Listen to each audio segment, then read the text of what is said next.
Back to, where are we? Exploring the Lord of the Rings. That's where we are. It's Tuesday. Welcome back, everybody. This is session number 128 of Exploring the Lord of the Rings. Good to be back with you again this evening as we are going to be discussing Bilbo's sudden interruption of the proceedings, his intervention into the somewhat tense moment that we've been talking about, the conversation there between Boromir and Aragorn. There we are. Scooter, did I say the wrong thing? Did I say 128? 138 is what I meant. This is session number 138, for the record, of Exploring the Lord of the Rings. Absolutely. Mad Violinist says, you mean when Bilbo administers a needed smackdown? Yes. I have to say, Mad Violinist, the line that he delivers after the poem, right? If that was worth a journey of 110 days to here, you had best listen to it. It's just one of my favorite lines of the entire Lord of the Rings. Anyway,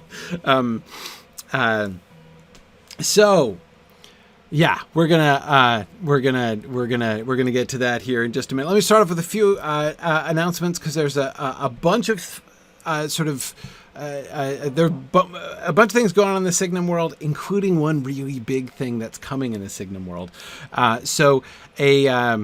Small things, sort of normal kinds of announcements are we have another Signum Symposium coming up, our Summer Classes Roundtable on April 21st at 1 p.m. Eastern Time. All the faculty who are teaching our summer courses are going to be getting together, talking about their courses and things. That's going to be a lot of fun. If you want a little preview about what's going on at Signum this summer in our master's program, then you can attend that again, April 21st at 1 p.m. That's going to be, again, just go to the Signum University homepage and you'll be able to scroll down a little bit and find the link to that event. We are continuing to run our Anytime Audit Quarantine special for those of you who are interested in taking advantage of, perhaps if you have some extra time, to catch up on some learning, right? Do some great classes. That's going to be great. And yes, sorry, that's Eastern time, Mad Violinist. Yes, 1 p.m. Eastern time on April 21st for the Summer Classes Roundtable.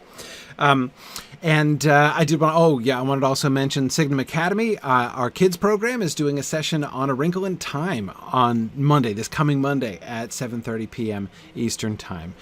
Now, the big thing that's coming that I wanted to mention, and I'll talk about this more later, there's going to be a lot more opportunities to discuss this later, but Signum is launching a brand new program very soon. And this is not shouldn't come as a huge shock. I've sort of talked about this at various times, especially during my State of the University address last fall, but the time has come. We are getting ready to launch our Signum Path program, which is our program for professional development, for people to be building these foundational career skills. Really excited about this program. I think this is going to be both fun and really useful for a lot of people.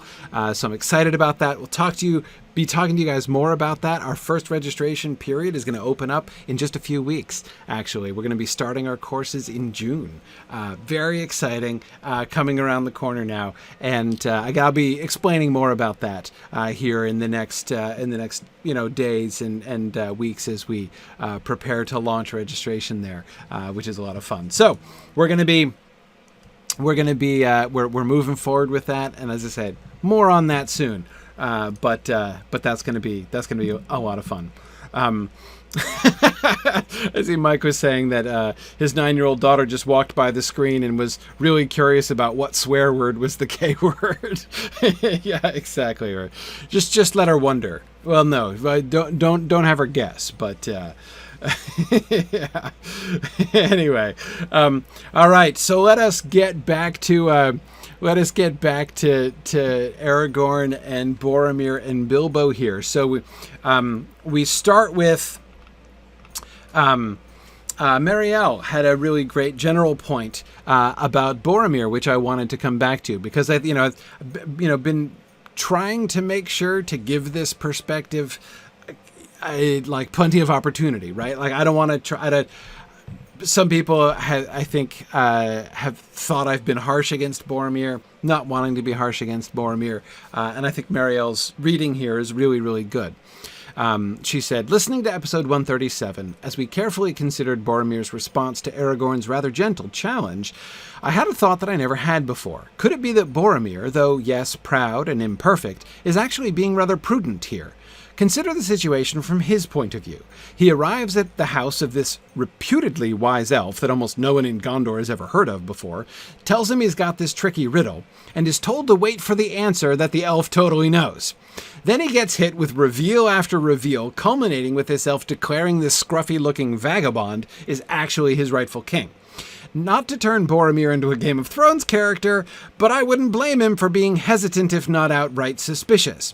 Elrond is deemed wise, yes, but so was Saruman. So even in Tolkien there can be an overlap between wise and crafty. Also, even if Boromir has ulterior motives to rejecting a claimant to the kingship, he also probably still has a highly romanticized idea of the future king. If he is someone so mighty and awesome, in the old sense, that he could in theory displace even Denethor, whom we know is an impressive figure, Aragorn has to be a bit of a letdown. He could even justify it in terms of the steward's oaths. Surely that would include protecting the throne from pretenders and elvish tricks, wouldn't it? In short, I can't blame Boromir for wanting time to evaluate Elrond, Aragorn, and their claims before committing himself.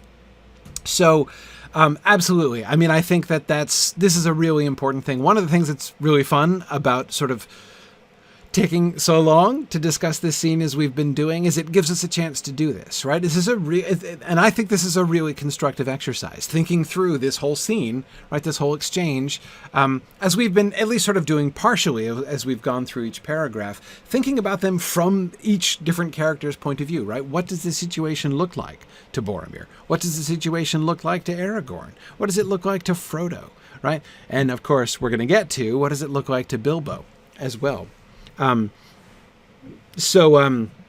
Anyway, I completely agree. I mean, it is easy to focus, I think even perhaps fixate on the ulterior motives, right? It's easy and I appreciate your distinction, but also comparison there, Mariel. It's easy to sort of think of him in an immediate kind of Game of Thrones mindset, right? And be thinking of him as like, this is somebody who is invested, who has an investment in protecting his own power. So he is going to be hostile to Aragorn because he's not going to want Aragorn to be king because he wants to, because that will displace him and he won't have that. He will not sit by and let his own power be removed. That, I think, brings a whole set of assumptions to this, which is not only not necessarily appropriate, but not necessarily fair to Boromir either. So, Mariel, I think you're completely correct. And not to kind of break my own rules a tiny little bit, right? And think ahead to something that hasn't happened yet, right? Remember the comment that Faramir is eventually going to make about this, right? When he says of Boromir, right? Knowing his brother as he does, he will say to Frodo that if Boromir were satisfied of Aragorn's claim, as Frodo has said, then Faramir says, I have no doubt he would greatly reverence him, right? So I think that Mariel, the point that I found most powerful. I mean, there's a great argument altogether. But the thing that hits me hardest there is that when we think about what is Boromir's reaction going to be to somebody stepping forward and saying, here's the heir of Elendil, this is the guy who could come and claim the kingship to Gondor, instead of immediately thinking that his first or only or even primary reaction would be, oh man, like that's me out of a job, right? That's displacing me and my father and I won't have it. Maybe that is what he's thinking. That's probably involved. He is proud, not only personally proud, but proud of his father, proud of his line, right? Proud of Gondor as it is. So yes, I'm not saying that I don't think it's possible that he's experiencing those things, but I certainly agree with Marielle that at least one of the things that he's gonna be experiencing, right, is gonna be awe, right? Is gonna be if he's willing to accept, if he's willing to believe that this claim is true, then this is a complete eucatastrophe, and he is going to be just utterly blown away by this, right? I mean, this is going to be to him like a miracle, right? So anyway, I agree. I think it's a really, really important thing to keep in mind there. So, yeah, okay. Yeah, too good to be true. Angrist, you're absolutely right. That's one of the potential I mean, I think it's important to remember that, right? That one of the things that could well be motivating his skepticism is not like, we don't need any stinking kings in Gondor, right? You know, Denethor's line is doing a fine job, thank you. But rather, yeah, this is too good to be true, right? No way. Come on. Seriously? At this time of day, you're telling me that now, after we've been waiting for how long? Right? Literally thousands of years we've been waiting for the king. You know, the stewards have been holding the seat warm, or rather sitting near the seat, not even keeping it warm, right? Letting the seat collect dust while we sit here. Anyway, we've been doing this for thousands of years, and now you're telling me that it's happening now? Now? I mean, of all times now, right? At the time when things are so desperate in Gondor, when like it looked like the writing on the wall for the final doom of Minas Tirith is at hand. We talked about that, like that's where he goes right away. Okay, so this does mean the doom of Minas Tirith is at hand, right? You know he's been thinking that, right? And that the only hope that they had was to follow this lead, right, given to them in the dream, this miraculous vision that they received. And now, holy cow, the king returning, the heir of Elendil, exists and is here and has the sword of Elendil. I mean, oh my goodness, right? It's amazing, right? So yeah, I think it's really important for us to remember that is very likely. We're streaming. All right. Okay. So far, so good. No catastrophic crashes. Exactly, Tarloni. I'm trying not to cross the streams. That's exactly what I'm doing. Okay. Very good. So, tell you what. I think I'm gonna leave the game off, because that actually, my suspicion as to what's causing the problem is the separate Windows install that. So I'm just gonna leave that, right? If this is working, let's run with this. So, and let me get the Twitch chat back though. Okay. All right. Sorry. I was all of a sudden just talking to a black screen. And then I got twice on two different occasions, I got the max screen of death, which I haven't seen in like 5 years. The one with like the power symbol and like the warnings in bunches of different languages. That one. I was like, oh man, holy cow. Okay. So yeah, that happened twice. Like I rebooted and then it hit it again. I was like, oh man. So, yeah, I know. Isn't that a bad screen? Yes. The kernel panic screen. That's exactly it. That's the one I got. Yikes. All right. But we're good. We're back, and I think we're okay. So I'm like very nervous.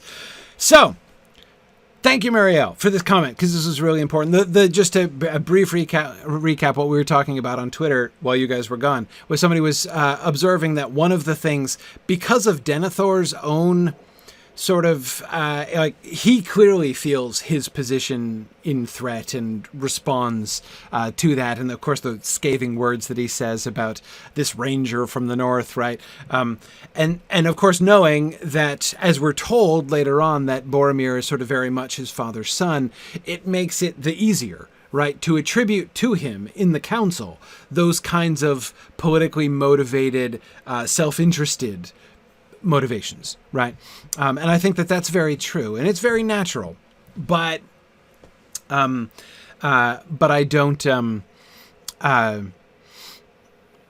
I don't think that we can safely just apply that, right? Again, we will get later on Faramir's testimony that it's not like that, right? That's not,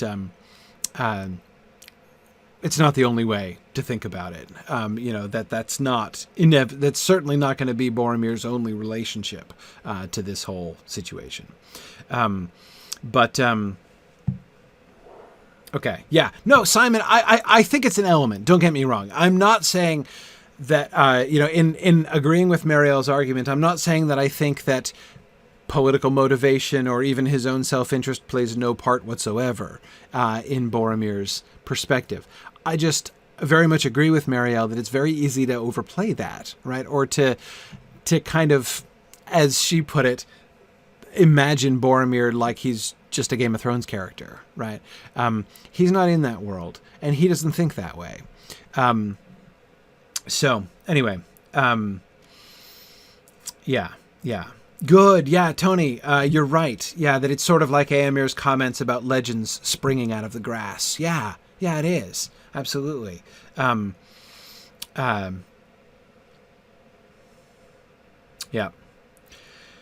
Arfinwin, yes, it is. Faramir, who is more like his father, yes. But I'm going to resist talking about that. Having broken the rule myself and gone ahead to what Faramir said, I'm going to back down from that now, and because I know we could end up getting distracted and talking about Faramir, for another half hour, and I don't want to do that. Okay. And no, Chris, I'm not going to talk about Shagrat and Gorbag either, so you can forget it. That's exactly right.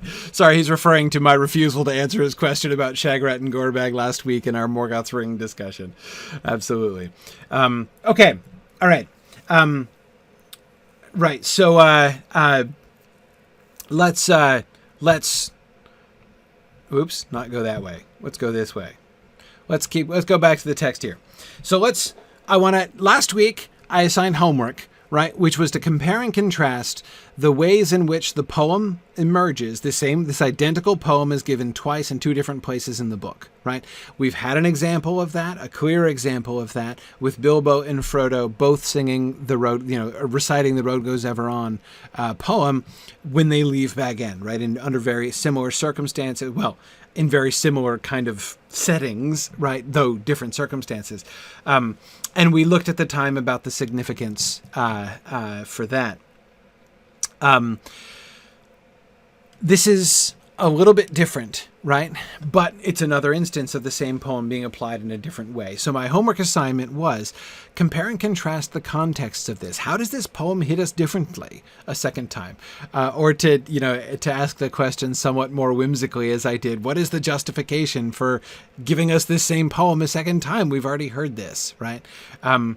So here's, let me reread the passage.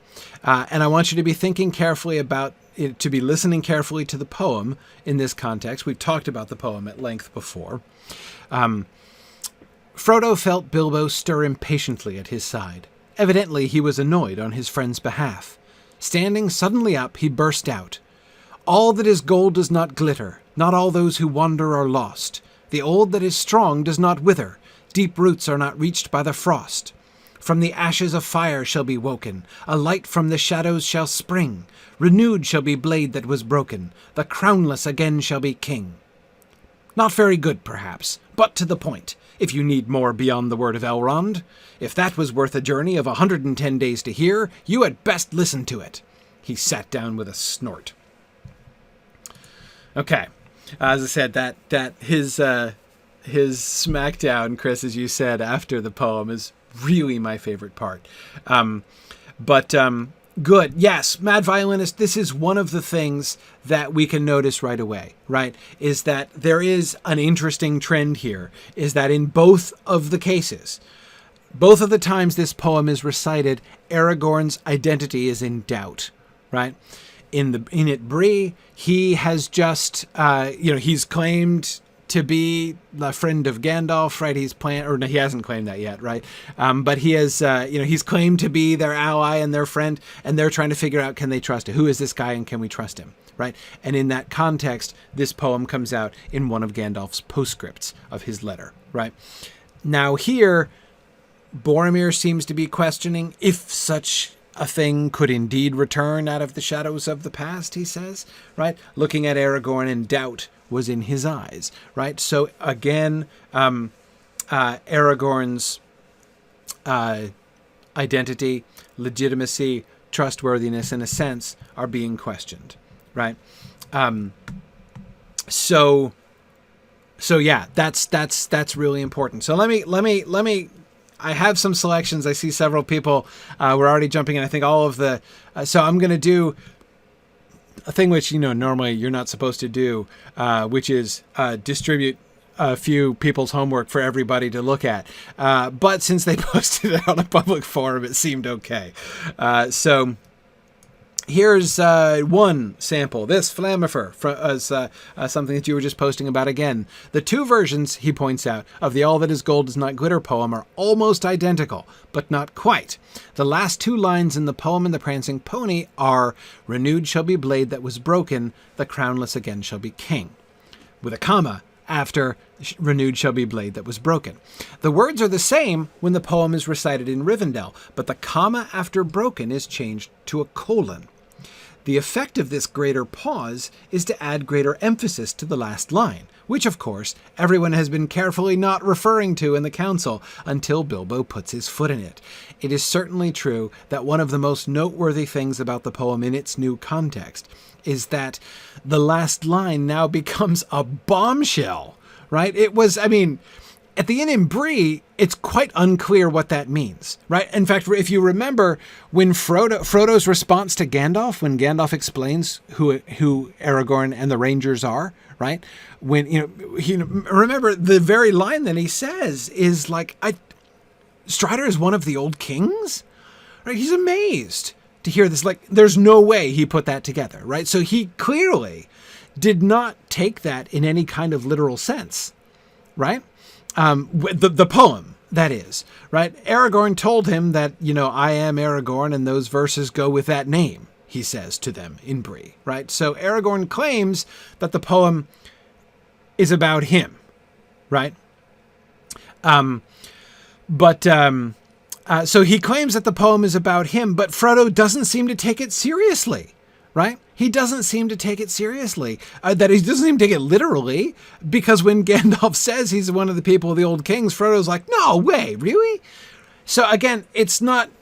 I'm emphasizing this in order to emphasize the extent to which the last line in Bree is not that consequential, right? It's just one of the many pieces, or like one of the metaphors, right? Renewed shall be blade that was broken, the crownless again shall be king. Now you might think, if you were Frodo or Sam or one of the rest, right? When Aragorn pulls out his broken sword and shows that the second to last line of the poem, at least, was perfectly literal, right? There's no, broken sword, not a metaphor. Here's a literal broken sword right here, right? That perhaps they might also have made the leap to think that the last line was not metaphorical, but in fact also quite literal, that Aragorn, in fact, was going someday to be a king.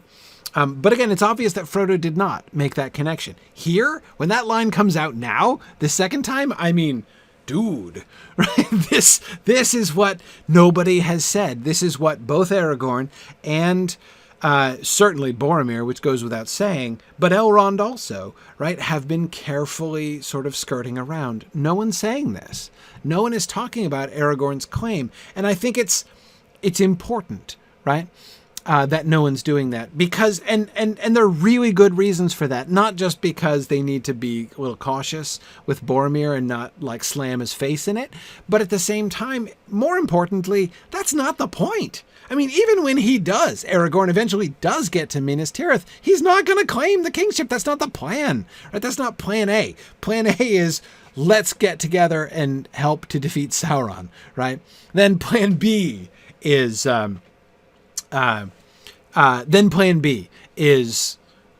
the kingship thing, right? The kingship stuff will come later. So to shift things at this point in the council, if either Elrond or Aragorn were focusing on Aragorn's claim to rule in Gondor, they would not only be guilty of being impolitic, right, or undiplomatic, they'd be burying the lead, right? That's not the point at all. Exactly, Gogonther. Plan A, save the world. Plan B, claim your throne if there's a world left. Exactly, and that seems a very sensible prioritization. One impossible thing at a time, exactly like Jean-Luc Picard says, Tony. There you go. Yeah, exactly. So I agree, Arahad. In Bree, the emphasis is much more... It's if one of the lines of the poem hits hard in Bree, it's the first one. As you say, that seems sensible to me. All that is gold does not glitter, right? If you don't like the look of me, it's okay, right? But don't jump to a snap judgment based on that, because all that is gold does not glitter, right? In Rivendell, right, in the middle of the council, in the midst of all of these discussions that, Aragorn saying to Boromir, would you have the House of Elrond return to Gondor? The House of Elendil return to Gondor? And in the midst of that last line booms, right? And Flammifer is right. It's a really interesting change in punctuation, right? Both for the reason that Flammifer said explicitly here, that is, you'd hear that too, right? Renewed shall be blade that was broken, the crownless again shall be king. A colon, there's some verbal wind-up involved in a colon, right? Renewed shall be blade that was broken, the crownless again shall be king, right? It's got to come out sounding differently with a colon instead of with a comma. But in addition, as Dora Ward was saying, there's also a logical change, right? Not only a change in the sound as you would hear it, the rhythm of the verses, but also in the logic of the verses, right? A comma, renewed shall be blade that was broken, the crownless again shall be king. It is one more item in a list, right? Sort of the list of the metaphors, right? Light springing from the shadows, fire coming out of the ashes, right? A blade that was broken being renewed, crownless again being king, right? These are all lists of things that are kind of these accumulating metaphors of hope and renewal, right, that we're getting in the last four lines of the poem. With the colon now, it's different, right? Renewed shall be blade that was broken, colon, the crownless again shall be king, right? Those two things are linked together. They're not just items in a list, right? They're linked together. And I agree, that's really important. Yes, Marielle, I do agree that if one were to dramatically deliver a line with a colon, it would be natural, I think, to take a deep breath and renew the line with emphasis. It sure would. Yes. So the therefore, which is implied by the addition of the colon at Rivendell, serves to boost. Again, however you punctuated it, that last line is going to echo pretty loudly in this room, right? But given the punctuation shows, I think, that Bilbo is not missing the opportunity to really land on that line, right? Somewhat grumpily, right? So, okay.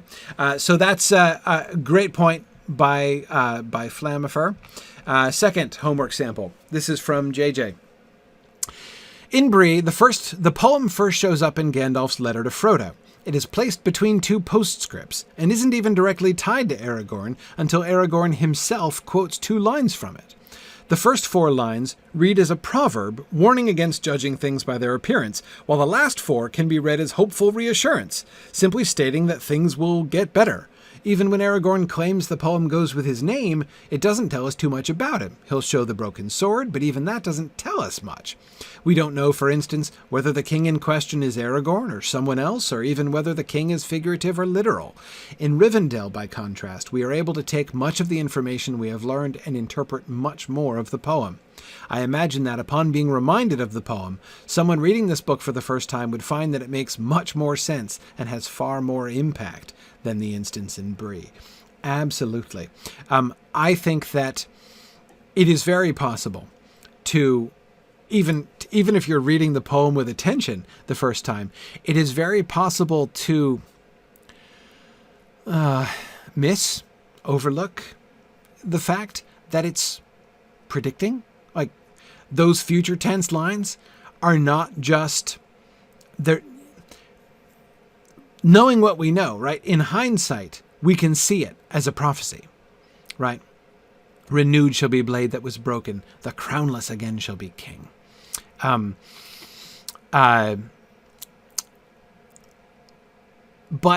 JJ's absolutely right. At the time, we don't have any clear reason to necessarily believe that. Again, if you imagine yourself as a first-time reader, right, knowing nothing about this guy, right, this rando guy they just met at the inn at Bree, and not knowing how the story is going to turn out or anything like that, you're only going to, so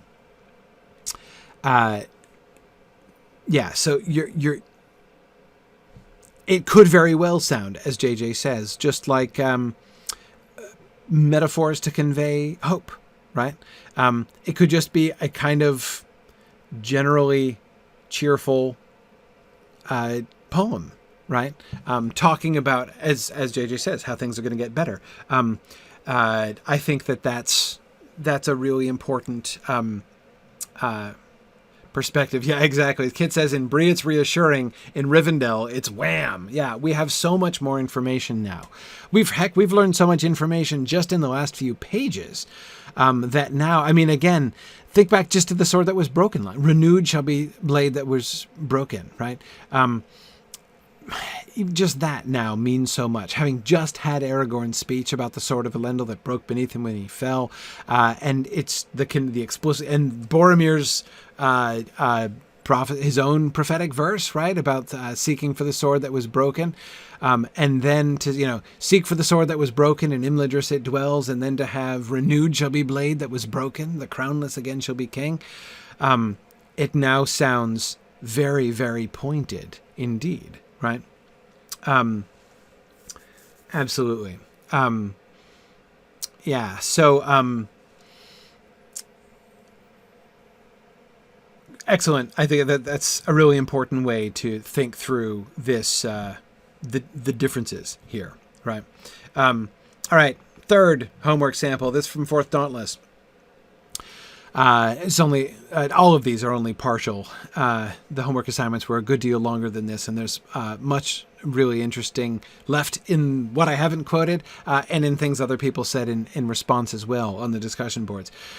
For the characters, the first inclusion is much more important. It comes at a time of great fear and uncertainty. In the midst of that, the hobbits receive a message from someone they know and trust, and that message provides a ray of hope. Gandalf's friend Strider might help them. I should say, Fourth Dauntless in his earlier paragraphs of this had said that Bilbo's quotation of the poem, though it hits us really hard in a lot of ways, both because we understand it better and also because, as he said, it's really emotionally powerful due to our own relationship with Bilbo. And I thought that was, I totally agree with you, Fourth Dauntless. I feel that way too. But he was arguing, when we look at it, this doesn't actually contribute much to the discussion. I mean, no one's going to pick up on it explicitly, right? And after Bilbo sits down with a huff, we're going to kind of move on, right? Anyway, so that was the point that he had been making is that the first time, it has a huge plot impact, right? It has a huge impact on the plot. Here in the Council of Elrond, it doesn't so much. The poem has a real practical effect on the hobbits. Strider happens to know a line from the poem, even having never seen the letter. Suddenly, this random aside in Gandalf's letter becomes a badge of identity. This Strider whom they have met is the genuine article, and they may now have hope that he can get you out of this pickle. This is the sort of practical hope that Frodo and company needed in the moment, and it got them moving forward. Bilbo's recitation provides no practical benefit in the moment. Instead, it's an abstract expression of Bilbo's faith in his friend, and possibly the source of his peculiar luck, that Aragorn, son of Arathorn, will sit on the throne of Gondor, that the king will return. The first instance gives Amdir, the second expresses Estel. And of course, those are two Elvish words which can be translated hope, but which have very different senses. Amdir meaning looking up. That is like the belief that things will get better. The belief that you're going to make, the belief that the thing that you're doing is going to have a successful outcome, right? Sort of practical hope in that way. Estel is the larger sort of spiritual hope, right? The spiritual framework which contextualizes everything in such a way that you are able to sort of hold, no matter what happens, you're able to hold on through that. Yeah. Valori, I absolutely loved that. So for those of you who don't play Lotro, there's a ranger when you do the Hobbit or human. When you start a character as a Hobbit or a human, the intro sequence that you do, you meet this ranger, and he ends up fighting with the Nazgul, and he gets stabbed with a Morgul blade, and he ends up falling to the corruption and getting wraithified and being made into an instrument of evil, and eventually has to be destroyed. And his name is Amdir, actually. So you have as the sort of he's friend of Aragorn, right? And whose name, of course, in his youth was Estel. So I always loved those. Amdir dies. Amdir dies, right? I mean, like and that's, I think, actually, I always felt actually that quest line, taken sort of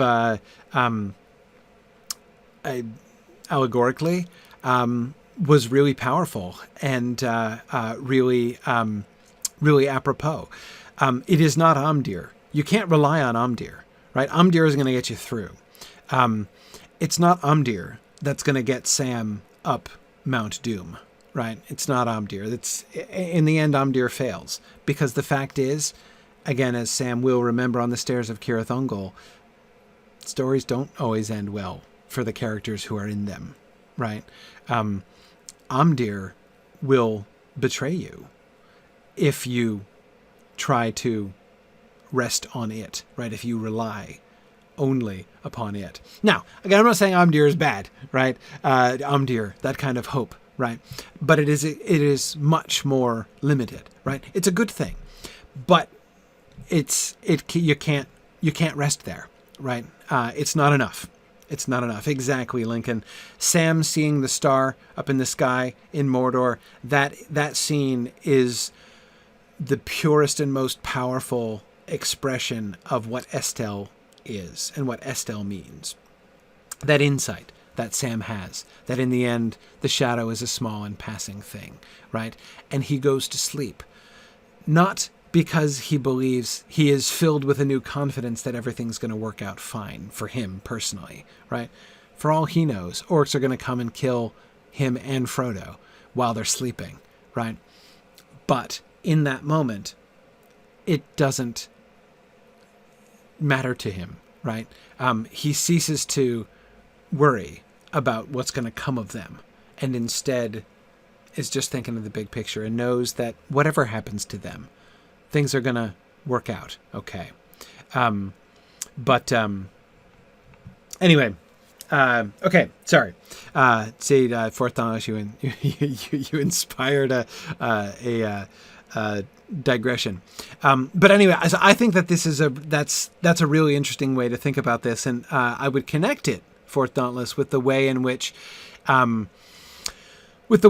we can see the different impact of the poems. As again, the first one does have a practical impact, right? It's like a password, as several of you have said, right? It confirms Strider's identity.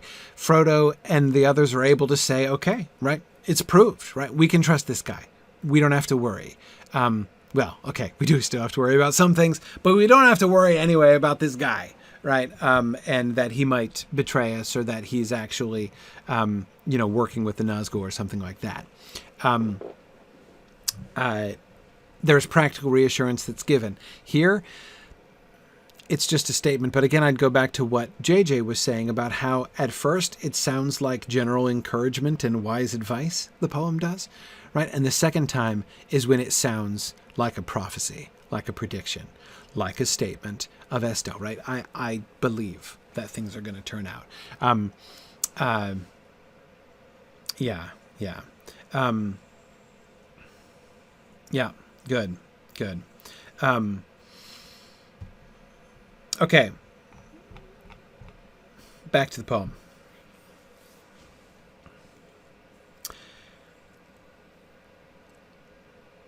Not very good, perhaps, but to the point, says Bilbo.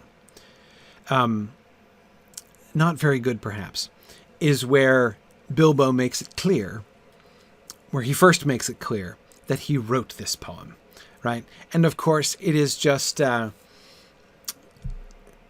delightfully charming to look back in retrospect and remember the role that this poem played, right? It's always fun to think and feel like what would Frodo have thought in that moment of his doubt and uncertainty. I mean, the Ynit Bree was a ticklish point in Frodo's journey, right? And he was certainly not feeling real good, right? That evening after having just revealed the ring in the common room, and he's feeling like a fool, and now he's being accosted by this sketchy looking stranger and having to make this really important decision that might potentially lead to all of their deaths, right? So this is a very difficult moment for Frodo. And just to think back in retrospect, if he had known that those verses that Gandalf was quoting and that Aragorn quoted to him were written by Bilbo, I think that's it's as I say, it's just delightful to think about what that would have been. And yes, you're right, Matt, that the fact that the wide circulation of this poem, the fact that Aragorn has clearly embraced it, right, as a poem expressing his identity, right? I mean, his statement is a really interesting one, right? I am Aragorn, and those verses go with that name, right? One might assume, before this scene, we had to guess just based on what he said there, and what we've learned since, right? I would have expected to learn that poem had been uttered by Malbeth the Seer or somebody like that, right? Like that it was some kind of ancient prophecy that has been handed down for generations in the line of the Dunedain or something like that, right? But instead, we find that Bilbo wrote it, and it's not clear exactly when Bilbo wrote it, but it can't have been an enormous long time ago, right? I wonder, did Bilbo perhaps even write it since he moved to Rivendell? I can't imagine that he knew Aragorn very well. He visited Rivendell a couple times, and so could conceivably have met him. And of course, Kate, I share your frustration with not having gotten a 10-year-old Aragorn cameo in the Hobbit movie. They could conceivably have met as long ago as that. He said he wrote it a long time ago, Arahad, but again, I don't know exactly. That could mean 15 years, right? I don't really know. But yes, Fort Dauntless, exactly. Fort Dauntless says, I bet this is a bit of a mantra for Aragorn. It's an expression of his own hope, and maybe it keeps him going during difficult times in the wilderness. I bet it did. I bet it would, right? He has clearly embraced it, right? Attached it to his own name, right? Those verses go with that name, he says, right? Absolutely.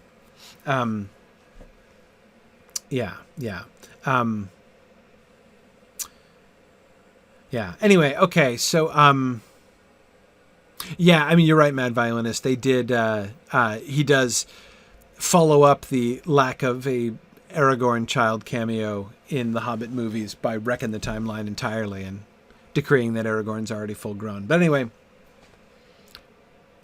done talking about that. Anyway, what this suggests to me, the not very good perhaps, right? Just that the immediate tag that reminds us or informs us, really, for the first time, that Bilbo is the author, inspires me to want to think about this whole thing from another point of view. Bilbo's point of view. What is Bilbo hearing? Well, two things I want to do. First, what is Bilbo thinking? What is Bilbo thinking when he wrote the poem? Not when he's listening to Boromir and Aragorn, right? But when he wrote the poem, what does his poem mean to Bilbo, right? All that is gold does not glitter. Not all those who wander are lost. The old that is strong does not wither. Deep roots are not reached by the frost. From the ashes a fire shall be woken. A light from the shadows shall spring. Renewed shall be blade that was broken. The crownless again shall be king. The flow which we observed last time through, how the first quatrain is all in the present tense and the second quatrain all in the future tense, has a much greater force when we think about this in its new context, right? Kit, you are absolutely right. His love for his friend is, I think, one of the primary things that we see being expressed. I would also add Bilbo seems clearly to have been very inspired by Aragorn's story, right? Having learned who Aragorn is, right? His imagination is obviously fired up, right? Fired up by this whole notion, right, of the lost king, the heir of the line of kings, long thought lost, right, and all that stuff. So he is clearly imagining the fulfillment of that storyline, right? But that shift from the present tense to the future tense is very powerful. And again, I keep coming back to Kit, your point about Bilbo's love for him, right? It is almost like it is designed to inspire Aragorn, right? Like Aragorn is not only the subject of the poem, but the primary intended audience of this poem, right? All that is gold does not glitter. Not all those who wander are lost. Statements of fact, present tense, statements of fact, right? The old that is strong does not wither. Deep roots are not reached by the frost, right? Think of the significance of the use of the present tense there, right? Those are assertions of fact. The old that is strong does not wither. This is not, like, if it were in the imperative, it would be weaker. Like, hey, you're old but strong, so don't wither, right? Be like a deep root, and don't get reached by the frost. You see what I mean, right? Like it's not. He's not encouraging his friend. He is. These are statements of fact, right? He is reminding his friend of what is, right? The context of his life, of who he is, of what he means, right? The old that is strong does not wither. Deep roots are not reached by the frost. And then we shift to the future. From the ashes a fire shall be woken. A light from the shadow shall spring. Renewed shall be blade that was broken. The crownless again shall be king. The repetition of shall. These things shall happen. This is not a guess. This is not a conjecture. These things are going to occur, right? From the ashes of fire shall be woken. And the combination of those two things I find really, really moving, right? From these present tense statements of fact. Not all those who wander are lost. The old that is strong does not wither. Deep roots are not reached by the frost. From the ashes of fire shall be woken. A light from the shadows shall spring. Yeah. Yeah, Mad Violinist, I can almost imagine a moment when Aragorn is doubting himself in Bilbo's presence, or Bilbo just thinking that Aragorn might doubt himself, right? Thinking way forward to Appendix A, we know that Aragorn goes through a long and tiring period of time, right? It's a long haul from when Aragorn is 20, right, until now. It's been many, many decades of long and often hopeless labor, right, in which, like, he, I'm sure many times has been tempted to despair of results, waiting for a sign to be given. And, of course, the sign is going to be, as Boromir's poem suggests, a sign of doom, right? Anyway, I think that I find it entirely charming to think about the poem in this way. Yeah, good.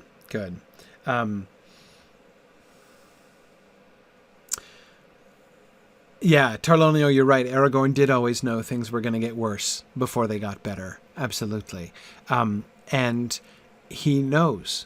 Again, Amdir is not where he lives, right? That's not who he is. Estel was his name as a child, and for a reason, right? Because he doesn't know that they're going to win. And he certainly doesn't know that he's going to survive. Remember, we were just talking about this last week when we were talking about the sword that broke beneath Elendil when he fell, right?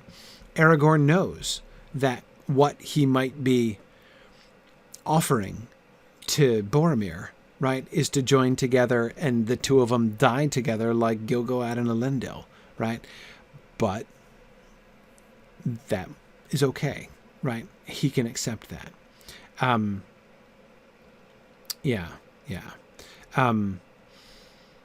Absolutely. Interesting, Marielle. Yeah, now let's get back to that next point, because Marielle is exactly right. Now, we not only have this as a window into Bilbo, like the insight that this is, or the information, rather, that this was Bilbo's composition, right? Gives us some insight into his relationship with Aragorn, and the fact that Aragorn has taken these verses to himself, not some old prophecy, not the words of his mother, but the poem written by this hobbit, whom in the scope of his own life, he's only really known comparatively recently. That says a lot, right? But back to Marielle's point, look at the context in which Bilbo is stating this at the council, right? Why does he burst out saying this at this time, right? If such a thing could indeed return out of the shadows of the past. And then Bilbo stands up and recites the poem. If that was worth a journey of 110 days to hear, you had best listen to it. He states it as evidence, as Marielle says, and so that would suggest, she proposes, that he believes that he was inspired in some way, inspired or enchanted when he wrote that. The bit someone was talking about that before, about how Bilbo still refers to him as the Dunedain, right? And remember his emphasis, the Dunedain, not just a Dunedain, right? He is the Dunedain, right? The man of the West. The fact that he refers to him that way, I think, again shows that he in his own form of address is continuing to draw attention to this, right?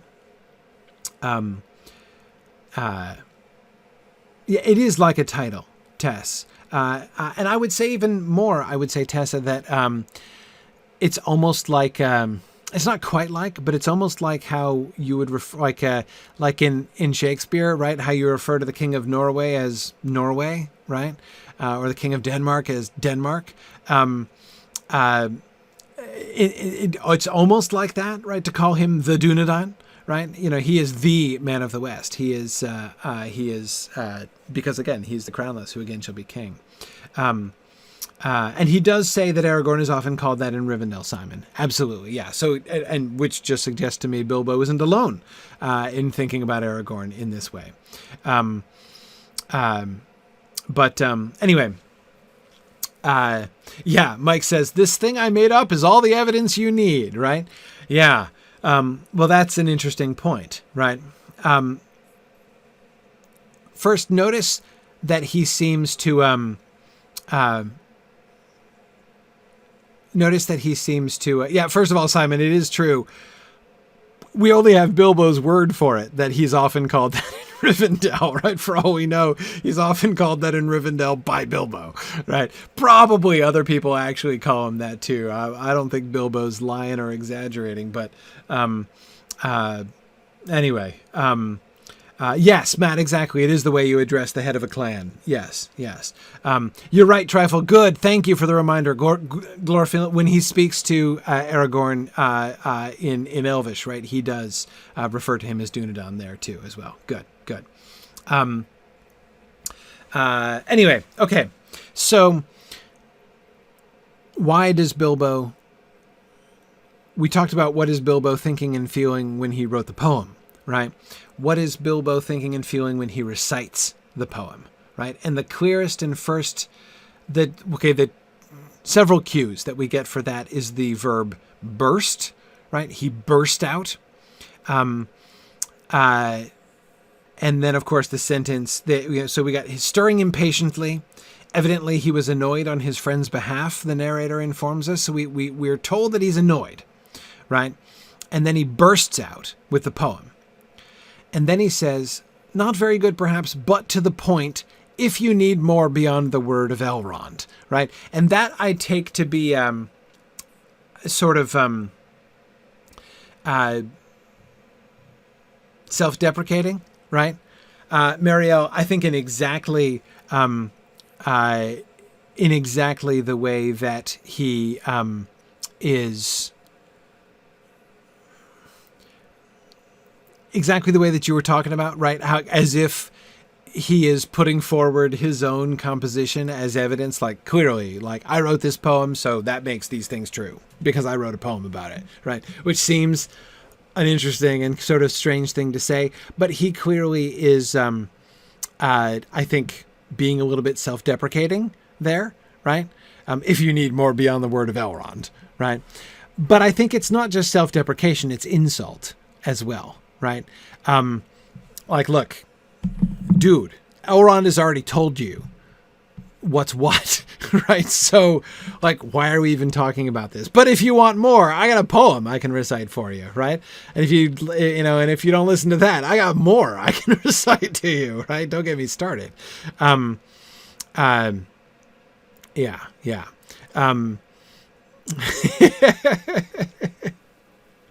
Yeah, Arden Crayon says that Bilbo is Aragorn's hype man. Exactly.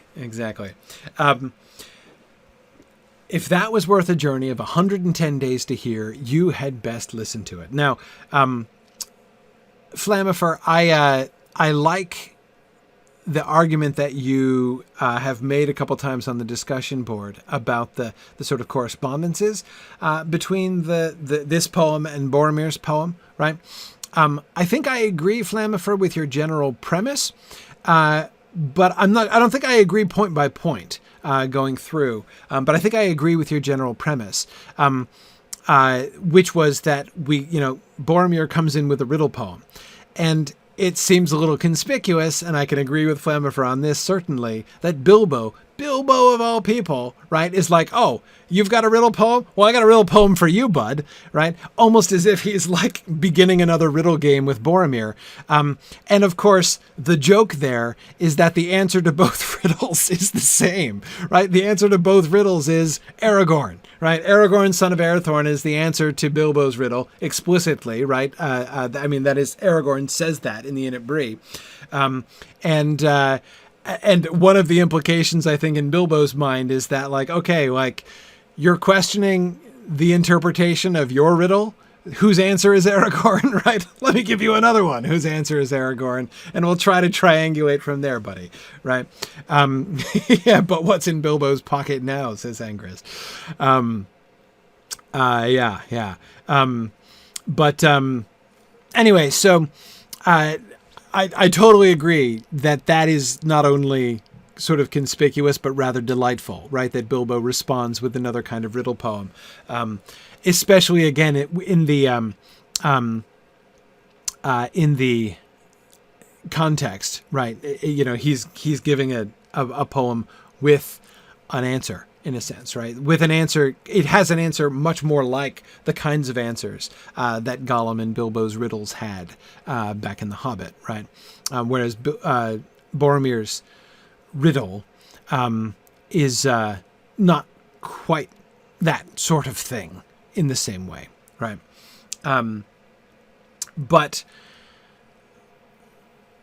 there is also a sense, I think,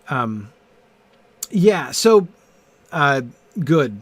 Flamifer says, Boromir has to be wondering if this poem is counsel, right? There shall be counsels taken. Is this counsel?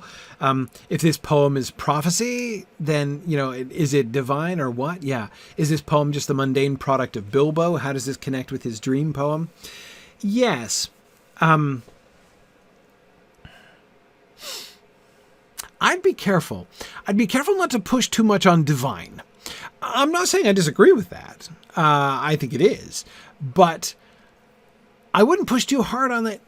Like, I don't see Boromir doubling down on that, right? Boromir clearly believes that it was a message, right? He clearly believes that it was a prophetic message, but the going into the north to seek the answer, you know, to seek the meaning of a riddle, as he says. I mean, again, notice the way that he just said it. He's not saying that with reverence or awe, right? Like, you know, there is, at no point is Boromir saying anything which has the tone or the taste of, like, divine words were bestowed upon us in Gondor, and it is my sacred quest to discover what the message of the Lord is to us. Like, that's not how Boromir talks about this, right? If anything, he was just speaking almost slightingly of it, right? I was not sent to beg any boon, but to seek only the meaning of a riddle, right? And he seems to be moving in the opposite direction of calling it, treating it as if it were divine, right? Because I think he can see that the answer to that riddle seems likely to be Aragorn, and he's reserving his judgment about whether he agrees with that. It's certainly clear to him that the room sees it that way, right? That the room reads his riddle as meaning Aragorn, right? And he doesn't necessarily go along. I'm using room figuratively, Simon, whether they be inside or out. Yes. The group of people. Yeah.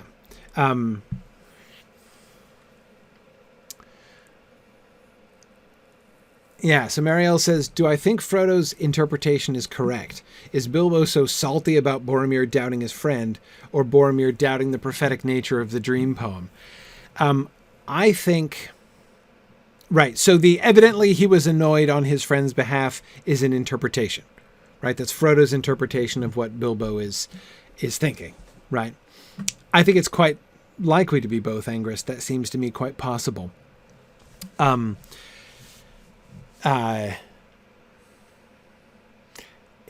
Judging by his words, not the narrator's words, but by Bilbo's own words, right? To the point, right? He seems to be impatient with Boromir's resistance to the point, right? To the interpretation. Like, you've been sent to Aragorn. Elrond just revealed who Aragorn is. You've been told, you were told to seek the sword that was broken. You have found the sword that was broken. Elrond has just revealed that that's Elendil's sword and that this is the heir of Elendil. The point of your message is as plain as the nose on my face, Boromir, right? If you talk about, you know, the meaning of a riddle, you talk about hard words, right? How hard is it now? Seriously, man, right? is he, so again, but to the point, potentially to me seems to sort of point in that direction. If you need more beyond the word of Elrond, which you shouldn't, right? If that was worth a journey of 110 days to hear, you had best listen to it. The assertion by Bilbo that listening to him, Bilbo, recite that poem is the whole reason of his journey is sort of delightful. And Flammifer, this is one of the ways in which I most like what you're saying about the connection between the two, responding to one riddle with another, right? And that is that he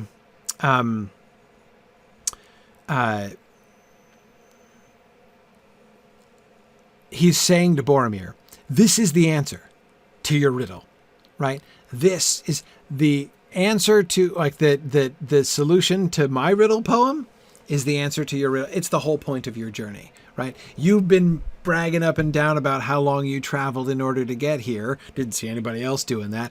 Glowin came quite a ways as well, but whatever. You went your famous journey of 110 days to hear me recite that poem at you. You pay attention to it, right? The future tense, the present tense, the future tense. This is who Aragorn is. This is who Aragorn is going to be. From the ashes of fire shall be woken, a light from the shadows shall spring, renewed shall be blade that was broken, the crownless again shall be king. And it's funny because Bilbo could push this on Boromir in an entirely positive way. We talked about hope, right? And the ways in which this poem seems to be connected with hope.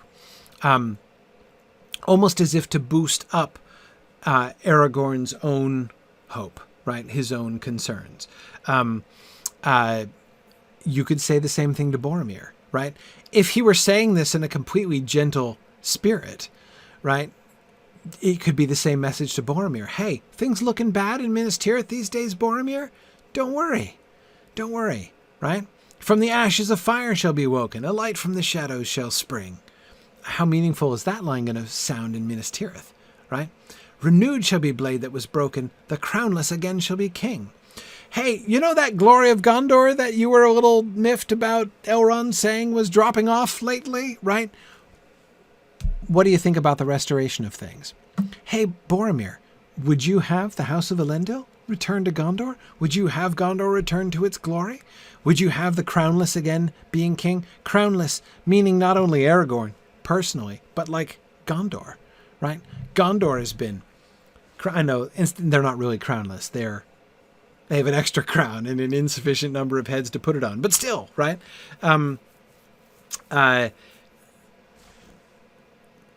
Yeah. Again, this could be an entirely positive, totally benevolently encouraging message to Boromir. But the snark that's pretty clear in Bilbo's words there, you had best listen to it, do seem to, and not to mention his snort, right, do really seem to indicate that he is annoyed. Yeah. Do you want all that, Boromir? Well, then, have I got a king for you? Absolutely. And JJ, he is absolutely cranky that this young whippersnapper isn't listening to his elders, right? Now, I don't think that Bilbo is necessarily being fair to Boromir here. As we said from the beginning, there's more to it than that, right? It's not just that he's calling Elrond into question, though, Mariel, I agree with your point. This might seem, absurd to Bilbo, the idea of questioning something that Elrond has said. But it isn't absurd. As Mariel pointed out, Saruman also was among the wise, right? So, look, being careful, not a bad idea, right? But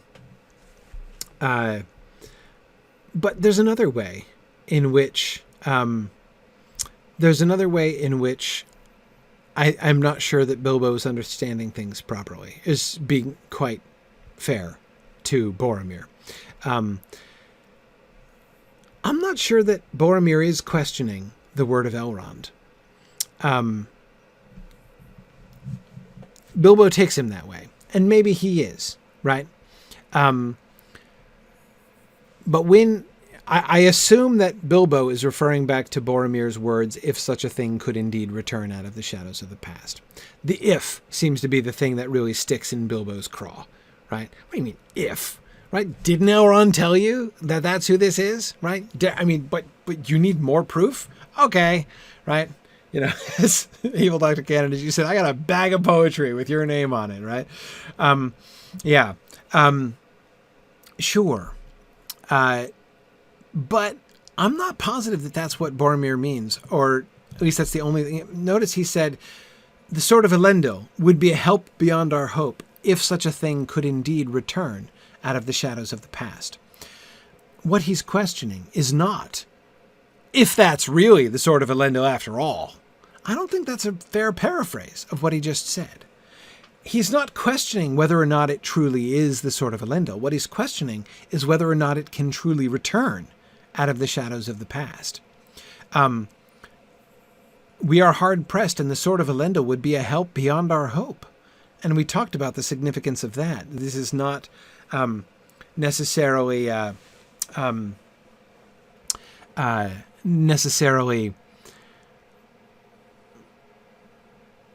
it's like sarcastic or something on his part, right? That like he really means that.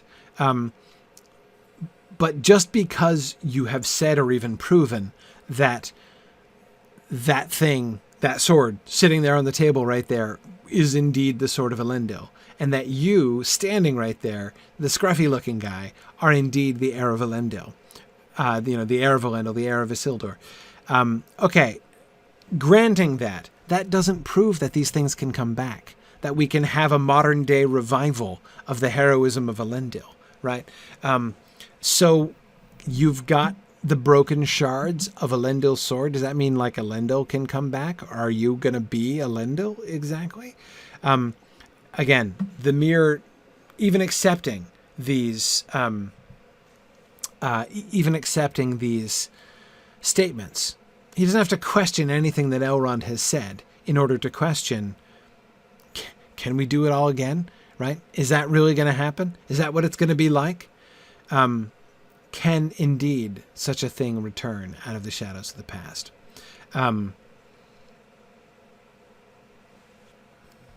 But Bilbo clearly thinks he's mostly dissing Aragorn and disregarding Elrond. Are you ready? Next slide! I made that up myself, he whispered to Frodo, for the Dunedain, a long time ago, when he first told me about himself. I almost wish that my adventures were not over, and that I could go with him when his day comes. And that really reinforces my idea that it's not only an expression of love and an expression of hope, but also simply Bilbo being swept away by this story, right? That he loves this story that Aragorn has told him, and he wishes that he could go with him when his day. He would love to see the fulfillment of this story. He would love to see how this turns out. Good.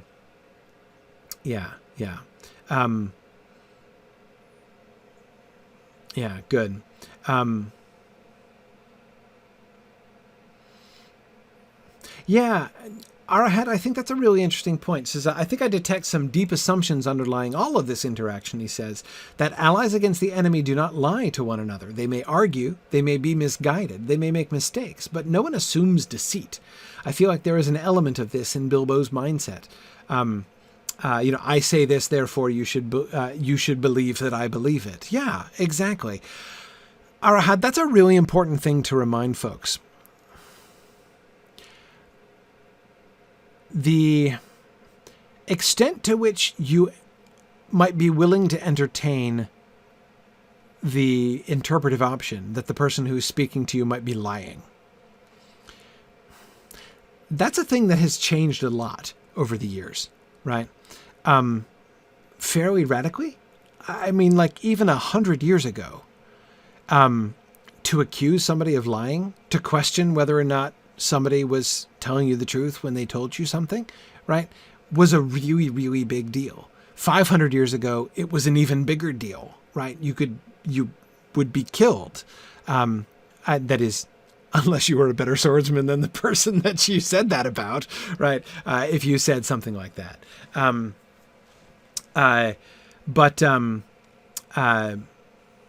Anyway, I think that seems to me very right, Arahad. Think about how outraged Éomer is when there seems to be even the question of whether or not what he's speaking is the truth, right? Think about Faramir's, I would not snare even an orc with a falsehood, right? Exactly, Argent. It's how Saruman got away with so much for so long. People were resistant to accepting that he was lying, even suspecting that he was lying. When it turns out that someone has been, playing you the whole time, it's like an earth-shattering, fabric of the universe questioning kind of thing. It's a huge deal that Saruman did that. Absolutely. And yes, Trifle points out that Sauron got the epithet the Deceiver for a reason. It's a huge insult. So yeah, I think that in the modern world, we do that kind of thing all the time. Like whenever you're talking to somebody that you don't trust really well, the question of whether or not they're lying to you is always something that's kind of on the table, right? But that is not normal. Historically speaking, that's not, I'm not saying that people didn't used to lie ever. But it doesn't feel anymore to us like a big deal to just assume that someone is lying. Yes, I definitely agree with you, Arahad, that it would have been a big deal to assume that in this world. And indeed, Bilbo's own statement that if you need more than the word of Elrond is, I think, meant to be a rebuke. Right? Not because he thinks that Boromir is questioning, but he's basically saying what you're doing, it's essential. It's as if you were questioning, the validity of what Elrond told you, right? Which Boromir, I think we can both agree, would be absurd, right? And because we both accept the absurdity of that thing, I'm throwing that out there, right, to draw your attention to it. Absolutely, JJ, you needed to have reason to think someone was lying. You can't just assume that about, you didn't generally just assume that about people. Absolutely. Yes, good. Okay.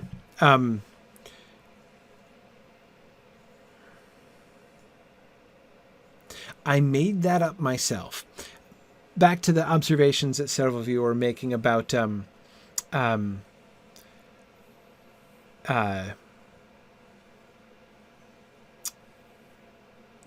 I'm sorry, the claims that you guys, the things you're discussing about Bilbo's inspiration or his perception of his inspiration, he certainly speaks it,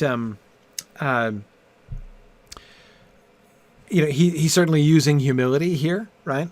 I made that up myself. Made that up is an interesting phrase here, right? He doesn't say something more grandiose. He doesn't say something like, I was moved to write that for the Dunedain, right? For the Dunedain, right? He doesn't say that exactly. I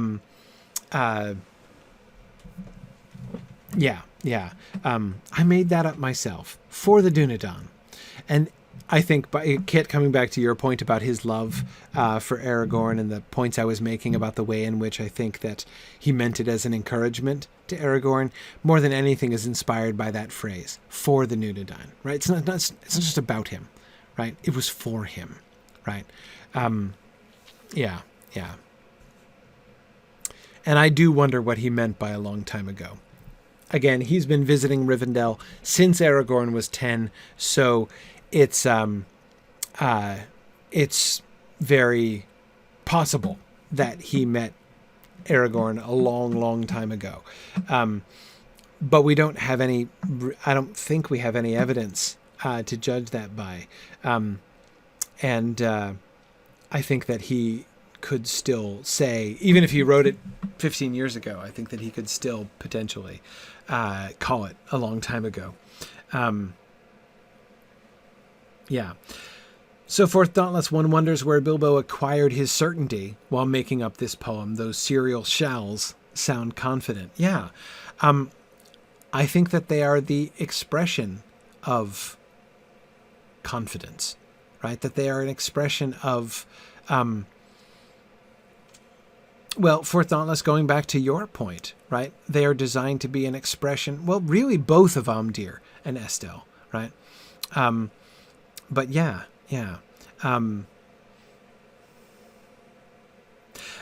Simon asks, did Bilbo ever go to Rivendell after returning to the Shire, other than after the party? I don't recall any explicit references that would prove that. But we are told that he, quote, visits the elves, right? And I don't see any reason to think that means he didn't come back to Rivendell. I mean, it seems to me likely that he did. Not guaranteed. It's possible that he just knew where to find people like Gildor and Glorian hanging out in Woodhall and went to visit them there, right? But I think it's also possible that certainly possible that he went to Rivendell. Tessa says he wanted to see mountains again. If he was visiting Rivendell, he would have seen mountains recently. Well, perhaps, but again, we don't even know. If he did, that doesn't mean he's done so recently, right? It could have been 30 years. It could have been 40 years since he's gone back, right? It's been a long time. There's 70 years between his return in The Hobbit and his departure in the Fellowship of the Ring. So those two things I don't think have to be exclusive, but that's a really good point. Anyway, okay. Let's keep going. So, by the way, my highly indirect, the reason that I suspect he might have gone back to Rivendell, he seems to have gotten his hands on a bunch of elvish lore, right? Now, it's possible that those were delivered to him, right? It's possible that somebody like Gildor has been delivering him care packages in the Shire, right? But like, he translated the Gilgalad poem, which he taught to young Sam, right?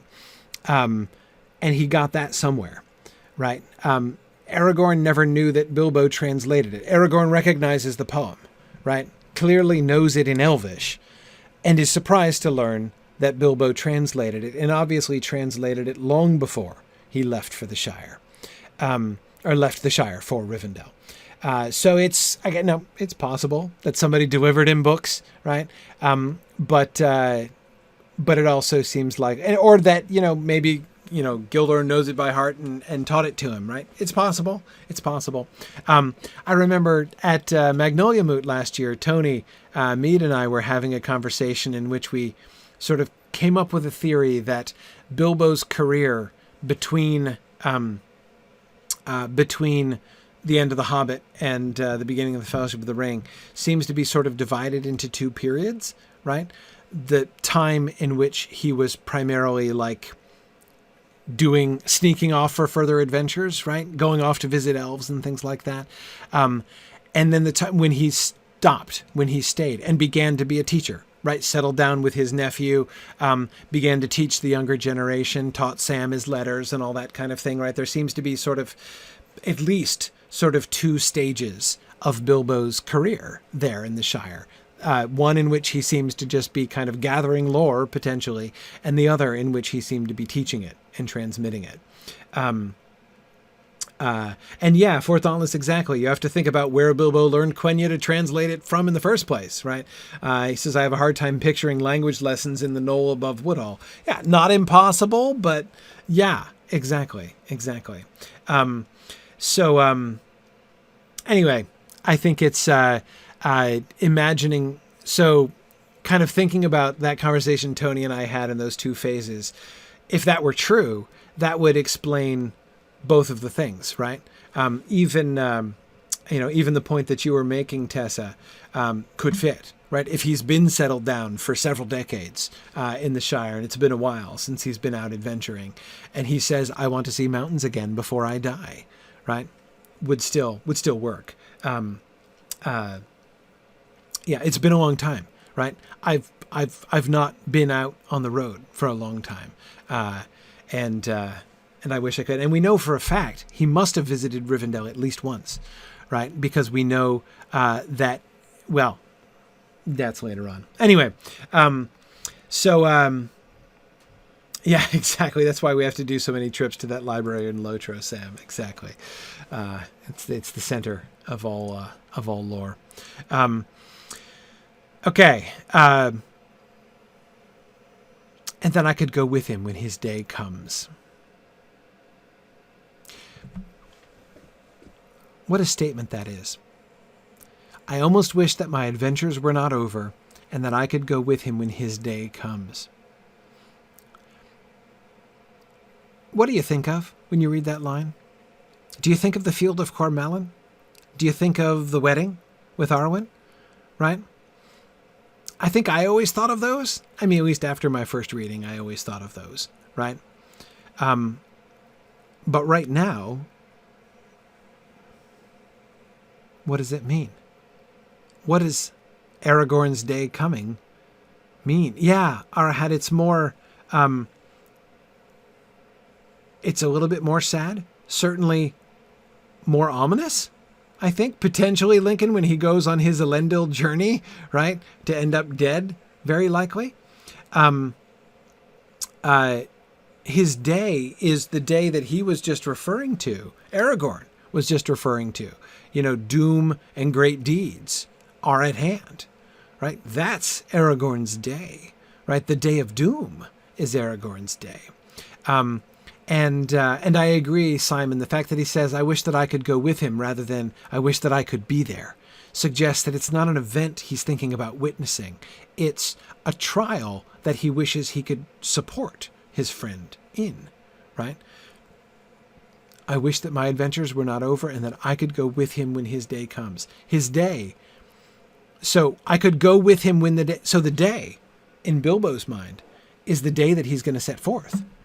When he sets out on his last journey, right? His last great journey. When he sets out to do the thing, right? To go to Minas Tirith. To go strike the blow against the shadow, right? When the doom and great deeds arrive, that's when Bilbo wishes that he could go with him, right? And that, I think, is really gives another fascinating insight into his relationship with Aragorn, right? How much he cares for Aragorn. I think it's the glimpses into that are really, really fun. And I think it's one of the reasons why I was really wanting a cameo too. I know they mucked around with a time frame and whatever, they can do that. They're right. But yeah, the connection between Bilbo and Aragorn, he feels a very special relationship with Aragorn, and I love the glimpses that we get into that.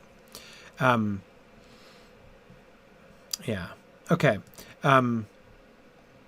Yeah, Marielle says Bilbo's experience of adventures ends with a tent containing a deathbed. Yeah, he's done the king returning thing before. He has once before gone with a long-lost king returning to his heritage, right? Bilbo's done that before, and it ended with the king dying and sacrificing his life in battle, at the gates of his kingdom, right, that he came back to restore and to reclaim. So yeah, that's Bilbo's own experience. His own journey might have been a there and back again journey, but it wasn't for the king in question, right? So yeah, Marielle, that is an excellent reminder. Let's do it right this time, says Angrist. Yeah, exactly.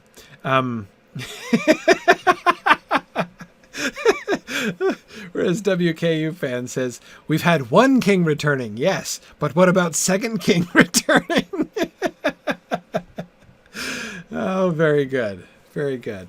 Yeah, also, I'm sure, JJ, you're right that he would probably vote to skip the going mad and threatening to throw him off the wall portion of the adventure.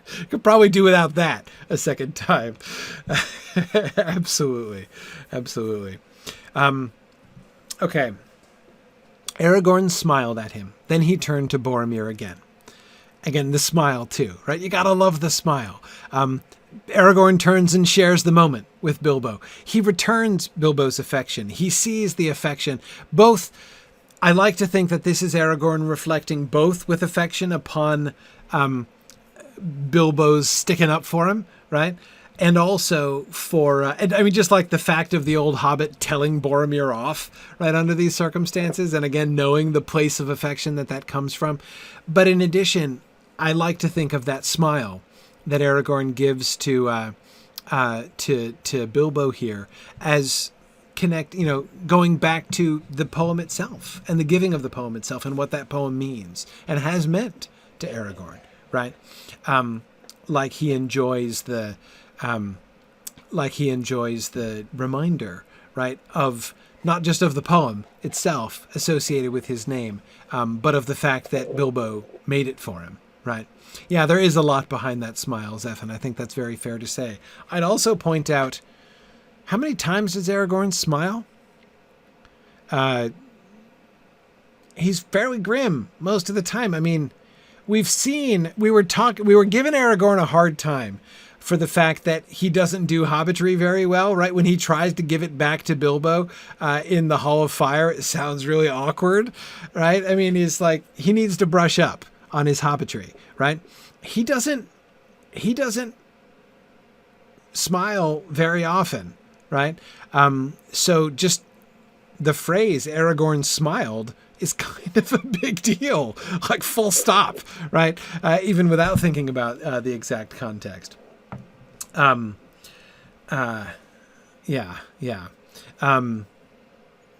Yes, Simon, but you're right. Elrond was awesome at hobbitry. Aragorn, not so much. Anyway, Aragorn smiled at him. Then he turned to Boromir again. For my part, I forgive your doubt, he said. Little do I resemble the figures of Elendil and Isildur as they stand carven in their majesty in the halls of Denethor. I am but the heir of Isildur, not Isildur himself. I have had a hard life and a long, and the leagues that lie between here and Gondor are a small part in the count of my journeys. I have crossed many mountains and many rivers, and trodden many plains, even into the far countries of Rhûn and Harad, where the stars are strange. But my home, such as I have, is in the north, for here the heirs of Elendil have ever dwelt in long line unbroken from father unto son for many generations. Our days have darkened, and we have dwindled, but ever the sword has passed to a new keeper. And this I will say to you, Boromir, ere I end.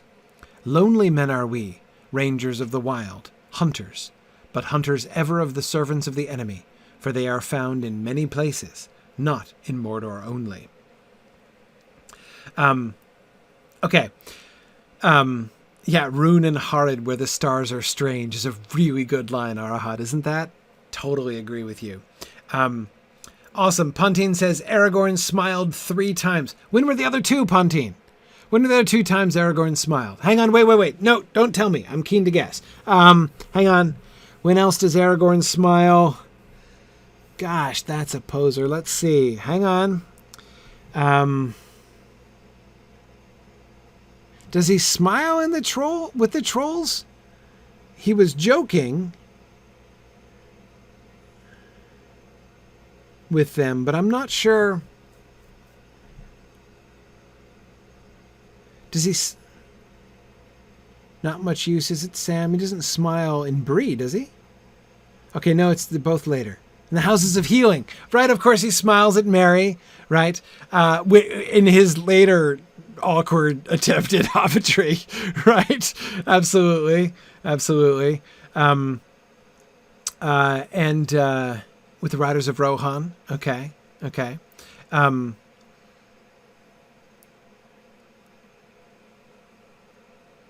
Yes. Yeah,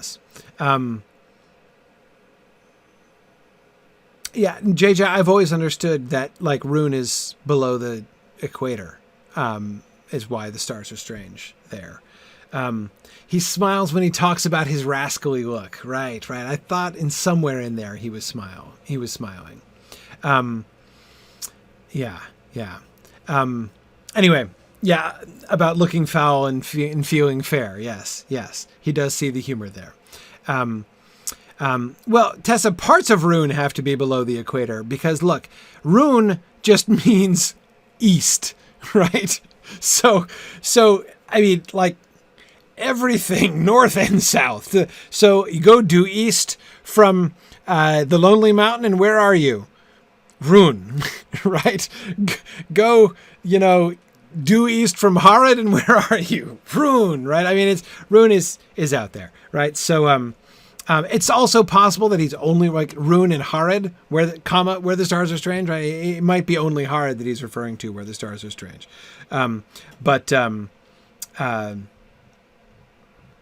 Anyway, yeah, the strange stars make me think of unknown constellations too. Yeah, exactly. Anyway, no, I could say Rune is kind of vague. But yes, and Harad means south. It also is really vague, in the same way. Yeah. Okay. Anyway, sorry. Rune and Harad. So the big question, we're not going to finish talking about this tonight because we're almost out of time, especially with all my delightful computer crashings and whatnot. But the big question that we'll come back to next time is, what's he doing? What's he doing? Like, why is he saying all this? Why is he, as Flammifer said on the discussion boards, why is he presenting his CV here? Right? Is he trying to prove himself to Boromir? Now, Boromir, he's turning to Boromir is the target audience of this speech, right? This is something he is communicating to Boromir. So the question is, what and why is he communicating to Boromir? Well, let's start at the beginning there. For my part, I forgive your doubt. Forgive is an interesting word, right? It suggests that it is something that needs forgiving, right? If he is questioning that Aragorn is who he says he is, that would be an insult and would need forgiving, right? Because again, that would be saying that he's lying, right? But he begins by saying, like, I'm not even going to make you take it back. I'm just like, I forgive your doubt. If you're doubting me, if you're looking at me and saying, Elendil, this guy, is like, whatever, I get it, man, right? Little do I resemble the figures of Elendil and Isildur as they stand carven in their majesty in the halls of Denethor. Yeah. Elendil, Isildur, me, right? Not exactly Mount Rushmore, right? I get it, right? Yeah, but the awesome thing is the subtext of that, which I don't even know if it clicks, right? Yes, exactly. Making it clear that he has seen the halls of Denethor, right? He just drops that. And it's the first thing in the first sentence he says. He makes it obvious. Yeah, Boromir, I've been there. I've been to the throne room in Minas Tirith. I know just what the halls of Denethor look like, right? It's the very first, like, credential that he, if what he's doing here is presenting his credentials to Boromir, the first thing that he does is say that, yeah, Matt, that's a really good parallel. Matt is saying in some ways it's parallel to the moment when Beowulf explains why he lost the swimming contest, right? Remember when Unferth says that, Beowulf can't be all that because he lost the swimming contest, and Beowulf is like, yep, totally lost that swimming contest. Let me tell you the whole story, right? And he tells the story about why he ended up losing, because he was doing this much greater, more amazing thing. But yet there are so many subtexts to this statement, which I can almost imagine Boromir doing a double take, right? Like he would be responding to the primary sense of the sentence, right? Man, yeah, you're right. You really don't look much like Elendil and Denethor as they stand carven in majesty in the halls of... Wait a second, right? Absolutely. Yeah. JJ, I agree. One of the things that it implies, right, is I am not a complete stranger to your people and their plight. You're coming here talking to me about Minas Tirith and the danger that it's. I know Minas Tirith. I've been there. Not to mention, he is already implying gently what he is going to state more explicitly very soon, right?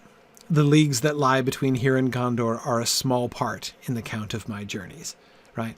Yeah, you came from Gondor all the way here. I've been from here all the way to Gondor, obviously, and back, and much more beyond, right? Yeah. I am but the heir of Isildur, not Isildur himself. And again, there Aragorn seems to be responding directly to what Boromir was saying before Bilbo's interruption, right? If such a thing could indeed return from the shadows of the past. Not if y'all are telling me the truth or not, but, okay, so this is historically interesting, but what does this mean now, right? Can the Sword of Elendil actually return to us? You know, is the heir of Elendil, I mean, is that going to be like a hero stepping out of the old stories? Can the glory of Gondor really just be restored like that? And Aragorn responds to that directly. I am but the heir of Isildur, not Isildur himself. I have had a hard life and a long, and the count and the leagues that lie between here and Gondor are a small part in the count of my journeys. I have crossed many mountains and many rivers, and trodden many plains, even into the far countries of Rhûn and Harad, where the stars are strange. Why is he talking about that? Why is he talking about his journeys? I don't think this is just one-upsmanship. Exactly. Yeah, Arden Crayon, Gandalf is going to, he has, back in chapter 2, called Aragorn the greatest traveler in Middle-earth. He has logged more miles than anybody else. That, at least, so Gandalf claims. So why is he doing this? He's pointing out Boromir's relative parochialism, right? Yes, I speak from experience both of the North and the South, Boromir. I've been not only to Gondor, but beyond Gondor, to Harad and to Rhûn and Harad.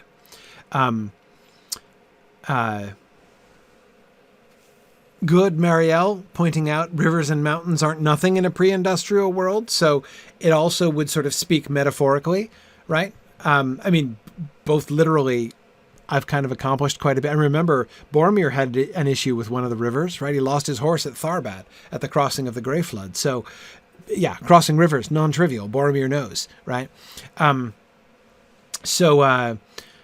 Anyway, so yeah, so you can sort of extend that metaphorically, Marielle, right? To say, like, I've done a lot of things, right? I've overcome many obstacles. I've done a lot of stuff. I agree. It would have that sense, to prove that he's that he hasn't been sitting on his laurels. Yeah. Good.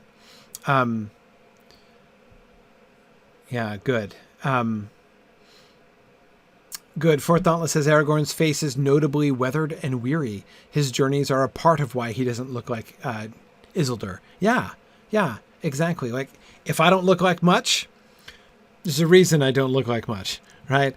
I've had a hard life and a long. If I'm scruffy looking, I've got good reasons for it. Yes. I will not make a comment on my friend Boromir's youth and inexperience. Exactly, Galandar. Yeah. I look travel-worn, Boromir, because I am travel-worn. Yes. Yeah, good. Good, and Brandon points out that if the Grey Wanderer is telling you that a dude is well-traveled, that's a pretty good credential. Yes, it is.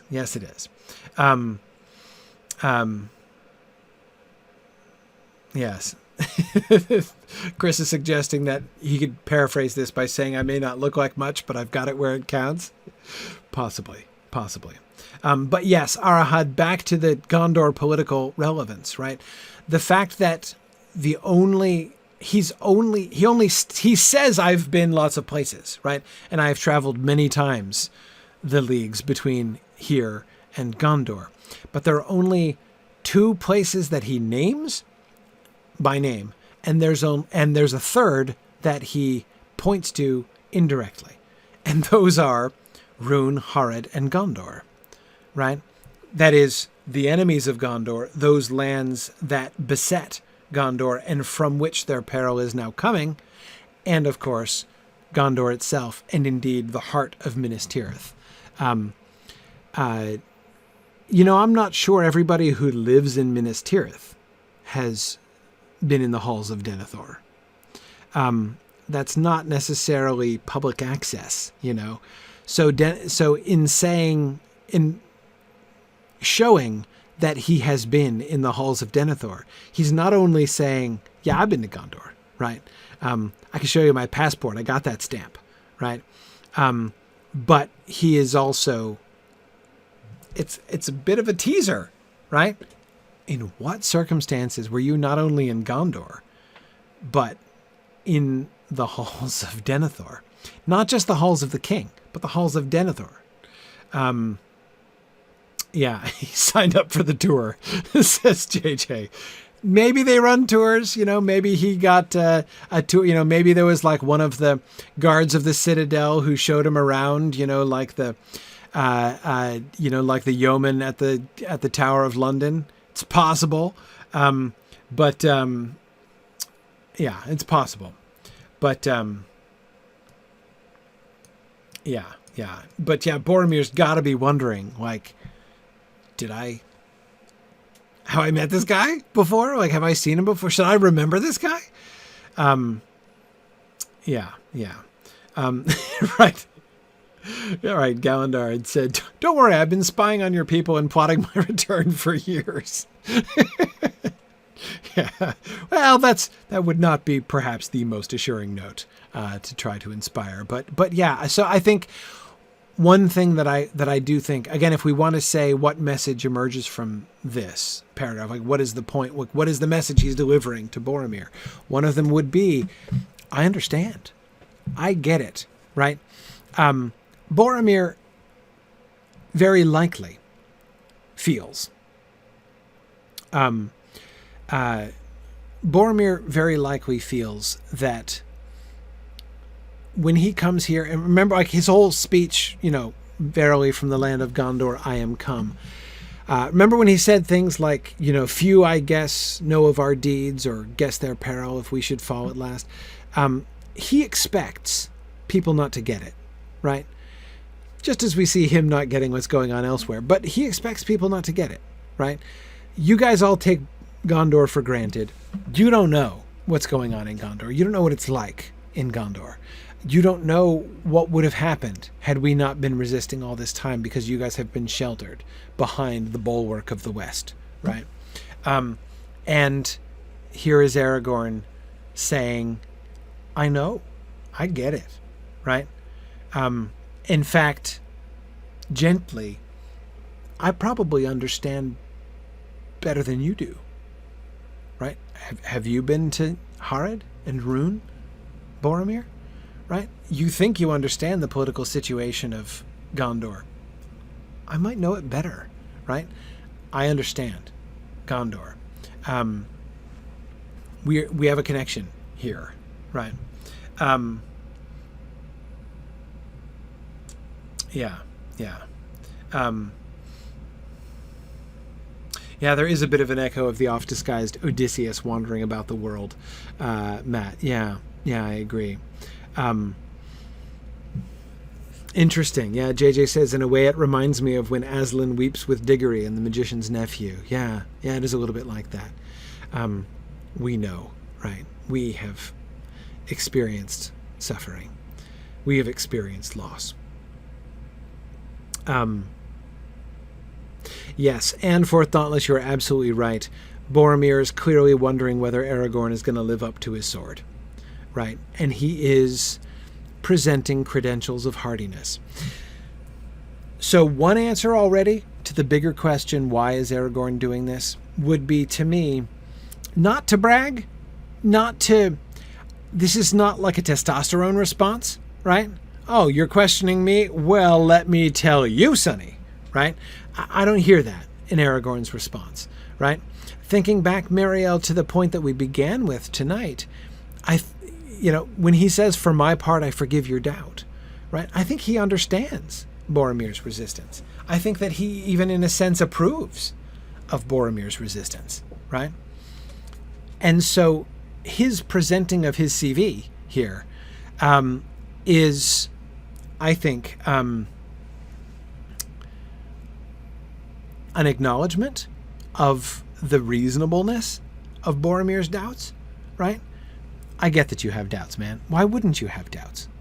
Even if you believe that I am, even if you take, you believe that I'm telling the truth and that Elrond knows what he's talking about, still, it takes a lot of believing, as the gaffer might say, to think that I could just waltz in and act like Elendil, right, and fill the shoes of Elendil.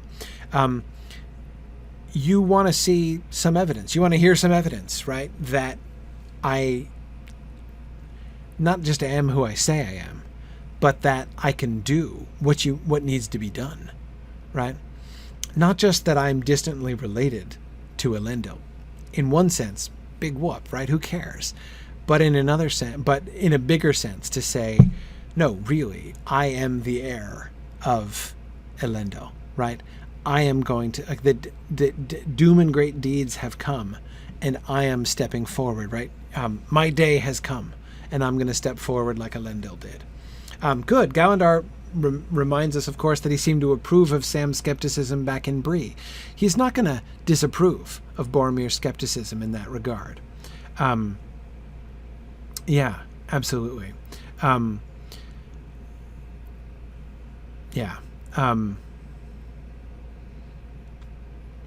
Exactly. Showing his credentials not for his own benefit, but for Boromir's benefit.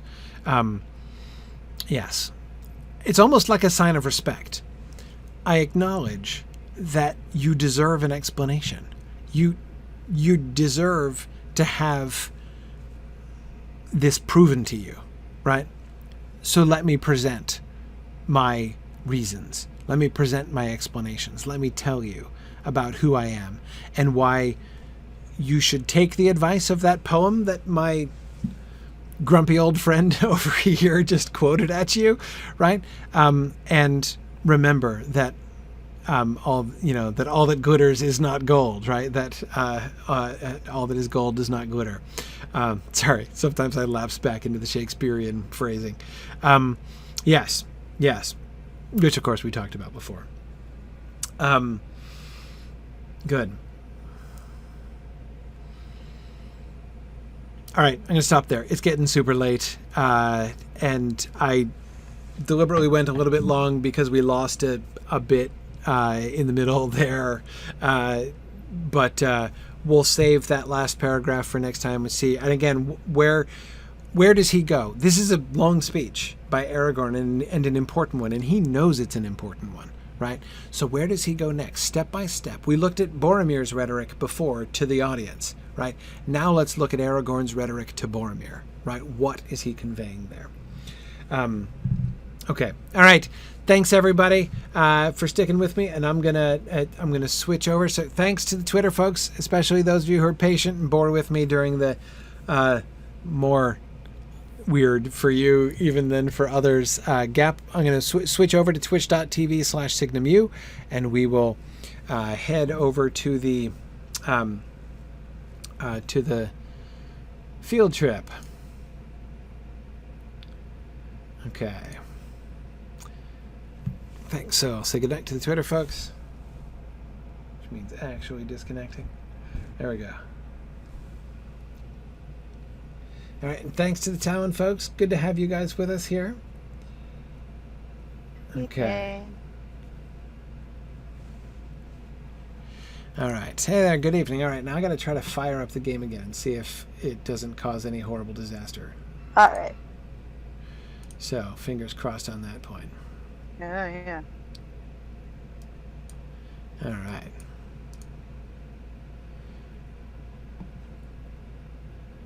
Let's see. At least, if another horrible crash does occur, then...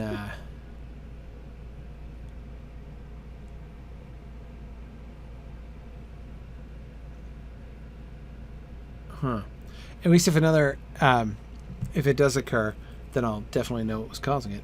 Yeah. Sorry. Oh dear. Oh, I have a horrible feeling. I got a bad feeling about this. Got a bad feeling about this. So I just clicked on the game to launch the game, and I just got a message that says, would I like to install the high resolution data files for this game? Ew. That can't be good. Yeah. Because I did that a long time. Okay, no, it's not doing it. All right. I'm like, it didn't like uninstall it so that I've got to reinstall the entire game, did it? That would be really... beach ball of death. Yeah.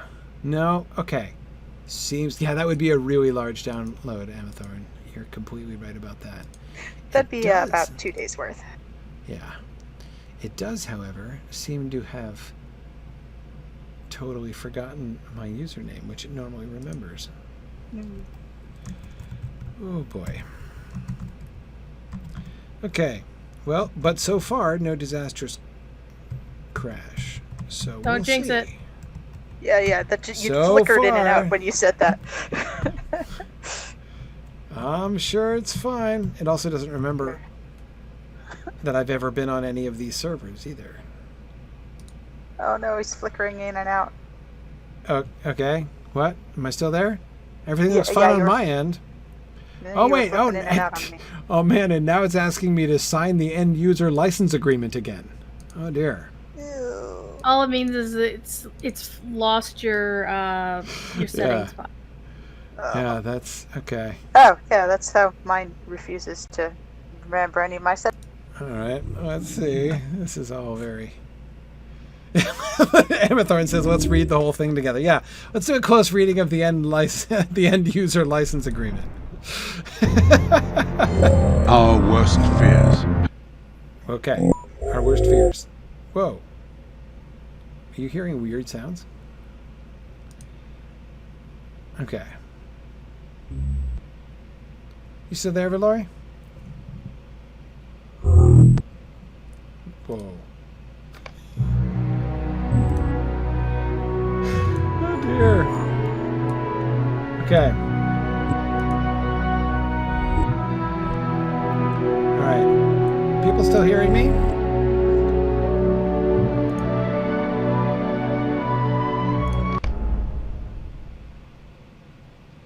I'm not hearing Valori anymore, so I'm a little concerned about that.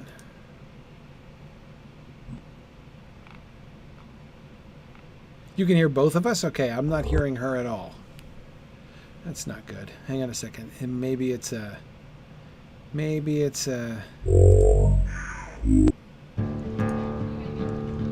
Okay, hang on. Hang on.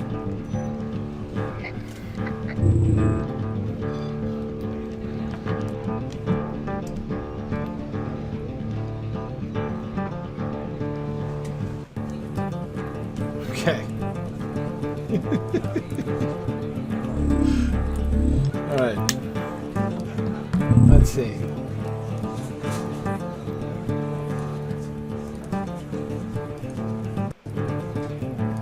Okay.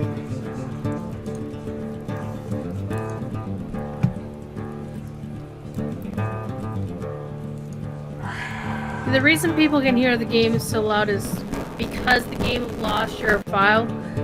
It lost your audio. Okay, hang on. I'm hearing you now.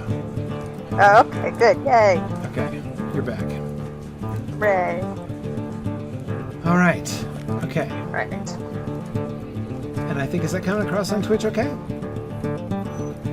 Yeah. Okay, however, my audio is super loud. I gotta fix that. All right, hang on. Let's. Yeah, that's just by the default of the game. Wow! Oh, look, it messed up my graphics too. Yeah, it's like forgotten everything.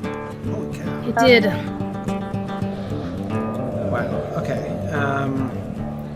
It's very likely that after the show, you do a restart of your system, it'll find it again. But right now it's. Worst case now you have to uninstall and reinstall. But Oh, speaking No, of probably downloading. not. Yeah. Okay. Hang on. I really can't handle this level of graphics.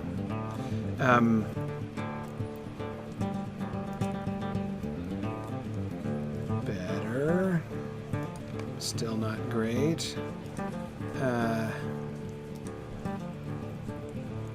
Better.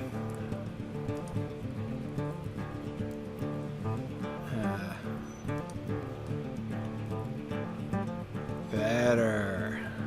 Yeah, that one's generally the one most folks go with. Yeah. Okay. Do not recommend 4K because the game can't play it. Well, it can play, but the UI is. Okay. good to know. All right. Mainly because Standing Stone hasn't had time to make a UI scaling thing for 4K. Yeah. All right. Right, to Angmar. Phew. Let's go to Angmar. All right. Off to Angmar at last. Okay, so while we have, we got a pretty good crowd with us in game here tonight. So we've been talking about this. I know that, we've been we started off the tradition a long time ago, years ago. What was it, 2017 that we started? It's 3+ years ago now that we've been doing this. Yeah. Yep. So at the beginning, 3 years ago, we started sort of circulating around, not quite all, but many of the other servers, so as to make sure to give people on different servers a chance to hang out with us and come along with us on our field trips and stuff. But it's not necessarily obvious that everybody, still 3.5 years later, that like everybody on all the servers is still doing that or wanting to do that. There's definitely some servers in which we have more participation than others, and so we were kind of thinking about maybe we sort of stick with the ones where we have kinships who are involved. I don't know what people think about that, because it would give more of the people who are with us more often more of a chance to come around with us, rather than attending some of the sort of smaller servers where there are fewer people and fewer listeners to the show. So where are we going to head? Are we going to ride out from Estaldine again? From Estaldine, or I think on this one I can go to the other half. I wonder if I can. I know I haven't gotten any rep. Let's see. Yeah, probably not. I think I might have to ride out from Alcaire again, but Okay. yeah. And there are only so many ways in there. I mean, I know I can go right to Gathforthnir from Rivendell, but yeah, I'm not really sure that it would let me go there if I did. So you can't go now? I think I just go to Estaldine. I think it's probably safest. Okay. You'd have to go to Estaldine in any case. The question is, once we get to Estaldine, whether we're taking a horse to Algair or Gathforth. Right, well, we'll see. I guess, yeah, I'll find out from here. Okay. We'll see where I can ride. But I think, as I recall, isn't Gathforthnir that's rep-based, isn't it? Yeah, it's rep blocked. Yeah, and I'm not going to have a rep. I'm sure of that. Greetings. Yep. Council of the North. I'm not. Oh, wait, I can mithril, though, because this is Landerville. Yeah. Okay, but the We can problem also is... get you a stack of rep tokens that get you the acquaintance, but Right. Well, but the problem also... Okay, so I can... As long as I can mithril coin there, I'm not worried about it. But... Gathforthnir is too far. We haven't been to Gathforthnir yet. True, we at last were at the dwarf settlement, Right. which is a staple thing, but I've never seen a horse that goes to it. I think it's a place you can only go to, and then you take a horse somewhere else, but you can't take a horse to it. Yeah. I mean, we could ride down. Gathforthnir is way the heck up here. And it would involve us riding down through all this land that we've never been to, whereas before... Yeah, it's swift travel, too, so it's not like we could just jump off when it gets interesting. Exactly, right. So, Alright. I think... There it is. Although it's laborious, I mean, travel in Angmar is a little awkward. I mean, it's nothing like Forkel, but it's a little awkward. See, if you go to Oghair with the regular mount, you can do swift travel to get to the dwarf settlement of Gabilshathur. Okay. Whoops. Yeah, you can. Wait, if I go to where? If you go to Oghair with the slow horse, Yeah. you can then swift travel to Gabilshathur, the dwarf settlement, Oh, yeah. without Okay. going all the way to Gathfornir. All right, I can do that from there? All right, I think that's going to be our best plan, so let's do All right, that. let's Yeah, do it. there's... I will slow horse. Okay. Now, let's see if my horse doesn't just jump off a cliff like last time. That's Yeah, crazy. we wouldn't want that to happen. Here, I'm still getting a lot of music. Music volume very much lower than whatever it is you're doing. Okay. We're going to want not much in the way of combat sound effects either. But lots of voiceover, because I dig voiceover. Sound effects probably not so needed either. So, speaking of travel, the fact we talked about Rune and Harad just simply meaning like east and south, it reminds me of like one of those funny little misunderstandings you get when cartographers are asking locals what this area is called. They can just see a cartographer pointing in that direction, pointing east and going, "What's over there?" And they go, "Rune." Right, Rune is over there. Yeah, it's over there too, and over there. Yeah. Kingdom of Rune is expensive. Yeah, and just like that Harad country. Right. And you know, Tolkien, of course, very often did that. I mean, it's really kind of charming how many of his names for things just translate to something really, really simple like that. The thing, yeah. Yeah, exactly. La cosa, la cosa. But yeah. Anyway, so, all right. So let's think about Angmar here. Hang on. I'm thinking about it, but I'm in. I'm going to go back to the map now that and I trust my horse implicitly. So, I'm gonna. You seem to have better luck with them than me. Yeah. Okay. So we went to the Malinhad last time to Malinhad, and we got to the dwarf place. So we wanted to go back there. Wait, which is called what again? What's it called? It's called Gabilshathur, right? That's what it's called. So we're going to go back there. Then I think we should carry on exploring down around in the south here, since we're over here anyway. Yes. And then after that, we can return back up here through, what's it called? Bel Boglach. And then continue back up into Imlad Balcorth, which is where we had gotten. That was the high water mark of our explorations of Angmar previously. And then once we finish in there, then we can head up in here into Himbar, where Gathforthnir is. We can head down to Barad Gularan and out towards the Rift. And then I say from there we can finish up towards Uragarth and Carndum, where possible. So that seems like a plan. All right. That seems like a plan for Angmar. It sounds like a ding darn doable plan. Okay.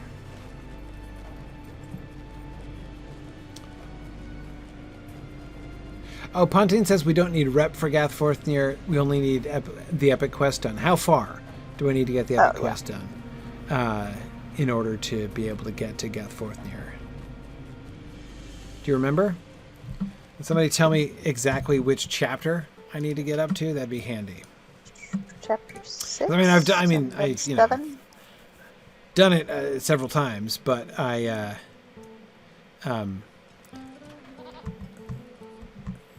would be nice to know what to shoot for. Because I'm on book 7, which is the one right after you pass through. I just stopped as soon as I got past the Statues of Death. Okay, wait, so now we can talk to this guy and he can take us to Gabilshathur, right? Thrust does not Yes, come indeed. easily And, among the look at Trade that. Galarg. On this, I even have it open on this. Wow. I wasn't sure about on this this one. server. Oh, and we're leaving again. I'm just headed back. The horse is going to Gabilshathur by way of what? Oh, the new stuff. That'll be nice. That would swift travel. So in theory, we traveled past through those pine trees and rocks and spiders. And So stuff. I went down around this way and then looped back up rather than going up through the fossa. Okay. Uh-huh. All right. Doesn't seem to me the most direct possible route, but okay. Dead pine trees. All right. Yeah, so that was one of the things that I wanted to talk about first, because one of the things that was striking me about the whole larger, Ram Duath area, especially after the recent upgrades, is how comparatively verdant it looked, right? That's exactly the word I was going to use. Yeah, Yes. yeah. I mean, it was nice and green, Here we have dead trees. We didn't have that before. I mean, this is not like the full Fornost look, right? These look like conceivably this could just be seasonal, maybe. But These are evergreens. Yeah. They wouldn't be this color. not right. They're dying. Yes, those ones. That looks like a deciduous tree, right above my Yeah, head this here. one. Yeah, that could be. Yeah, Or its leaves could just be dying. right. But yes, I agree that the evergreens don't look great. Yeah. That one's about January 25th Christmas tree. Right. Right. Exactly. Like we're well past Epiphany that should have been on the curb. Well past Epiphany. Yes. I have like a graveyard of Christmas trees out in the woods behind my house, where you can see the Christmas trees of like the last 7 years. So you can see, evergreen trees in various states of You be careful. Decaying wood can be toxic. Yeah, it's pretty far from the house. I haul it out a fair bit. It's not right next to the house. Okay. We have several acres of not very useful woods, but useful for dumping dead Christmas trees in. Yeah. But anyway, We have a similar jack-o'-lantern graveyard near our house. Yeah, exactly. Where the thorn bushes are. Exactly. Anyway, so, but that's the interesting point, is that I can tell you from my experience in my Christmas tree graveyard, these do not look like long dead evergreen trees. It's like something is just now killing these evergreen trees relatively recently. And that's interesting to me. And I'm trying to think of the story that it's suggesting. Now, somebody remind me of the plot. This guy, what am I supposed? Let's see. Is this guy the spy I'm supposed to talk to? Let's see. What does he tell me? You're charged with the protection of here, right? Okay, and you're just wanting me to slay a bunch of orcs, which I don't think I'm going to do. But all right, so that doesn't tell me much about the overall plot. Who's the guy the guard over there said we were supposed to talk to? He's down here, right? I think he said Avar. Avar, yeah. I'm trying to remember the overall storyline of this place in particular. Yeah, this dude. Might you lend me an ear? Okay, you're fortunate that we arrived. We have hidden in the shadow of Angmar for so long, but now we have been discovered. Ah, see? I'm right. There is a recent crisis. Okay, an orc scout stumbled into our halls a few days ago and escaped before we could slay him. Hey, notice the reference to our halls? Again, like you were saying in Thorin's Gate, right? Anyway, sorry. Yeah. Okay, right. Where was okay? Escape before we slam. Now the orcs attack us regularly. One of my dwarves returned and told us that the orcs are felling the trees north of here. And that can only mean one thing. They're making siege weapons. Okay, so now we're supposed to defeat their thwart the their siege weapons were for these guys. siege weapon. Oh, right. I guess those are pretty far away, but Possibly. I'd like to see them get well, those. I can see why the they're using mountain, those but- trees and not these trees. Well, yeah, sure.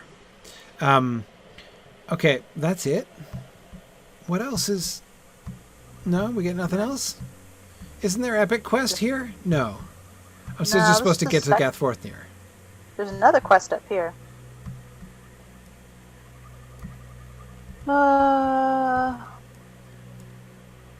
He's just complaining about his lot in life. Oh, right. Typical. Come and stay a moment. Oh, yeah, Bothwar. Good old Bothwar. You're glad to do your share of the work. Oh, no, she's just complaining about other people not doing their share of the work? Yeah. Okay. Mind the gems from the rocks I had to leave behind. Right. Well, okay. So that's not a very narratively compelling quest. I mean, I'm sure it is for that guy, but, you know. Mm-hmm. Does somebody have a pet hedgehog? Yes. Yep. All right. Fair. They're so adorable. Okay, That's- here's Cole over here. Kind of cute. Okay. All right. Okay, fine. This guy just really wants to eat drake eggs, which sounds vile. Okay. Yeah, it kind of does. So, Like, dragons aren't sulfurous enough. yeah. So Can is you there... imagine the size of the omelet? I mean, sure. I mean, still sounds gross, I think, but... Yeah, okay. Quality over quantity. So, I don't remember anything about the plot line here. The plot line here is just that there's a bunch of dwarves here, and we can see what kind of dwarves they are. I mean, that's obvious, right? Yeah.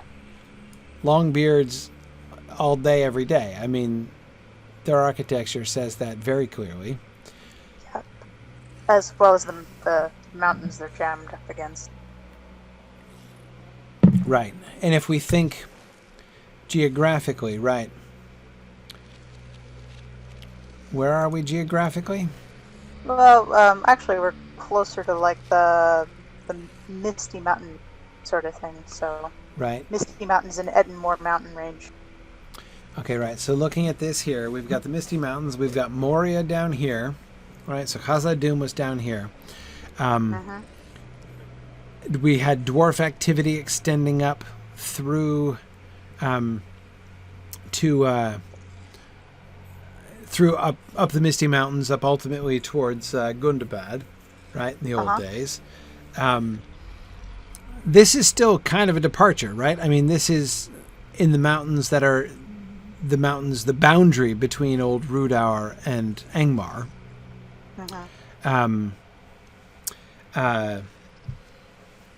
Yeah. Wow, I see. Arahad is saying he's not been to this game for like 8 years. Yeah, you should totally play through this game. There's so much stuff. Look at this. Look at this, Arahad. Look at all the stuff there is. You can go to Mordor now, right? You can go to Rovanian up here. You can get into, check this out, huh? Right? The Iron Hills and Erebor. You can visit Erebor. You can go to Lake Town. And on Bull Roar, the Upper Anduin is now renamed the Wells of Langflood. Oh, okay. Right. So we're moving up towards Gundabad, right? In the Yeah, right. Bump up against it. Yeah. Yep, Yeah. That's going to be the next expansion next spring. Cool. Excellent. Anyway, sorry. Cool.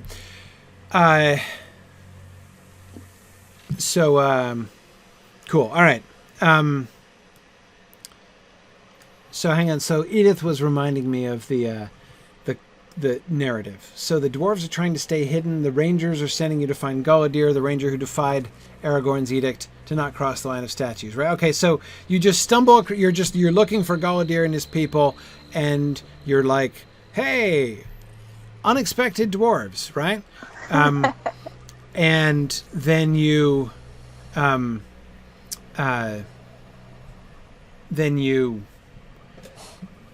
what? So they're just trying to stay hidden. But they've said they've recently been discovered. So the orcs have recently discovered them. But the idea that some kind of malign influence is new, that they've not been living in the blight of Angmar for the whole time, even though they're adjacent to the blight of Angmar, right? Mm-hmm.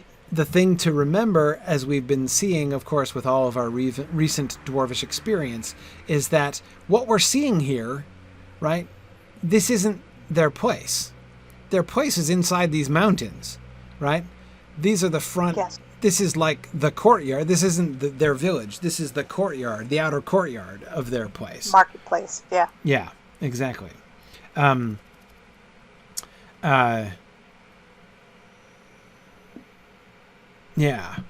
Anyway, so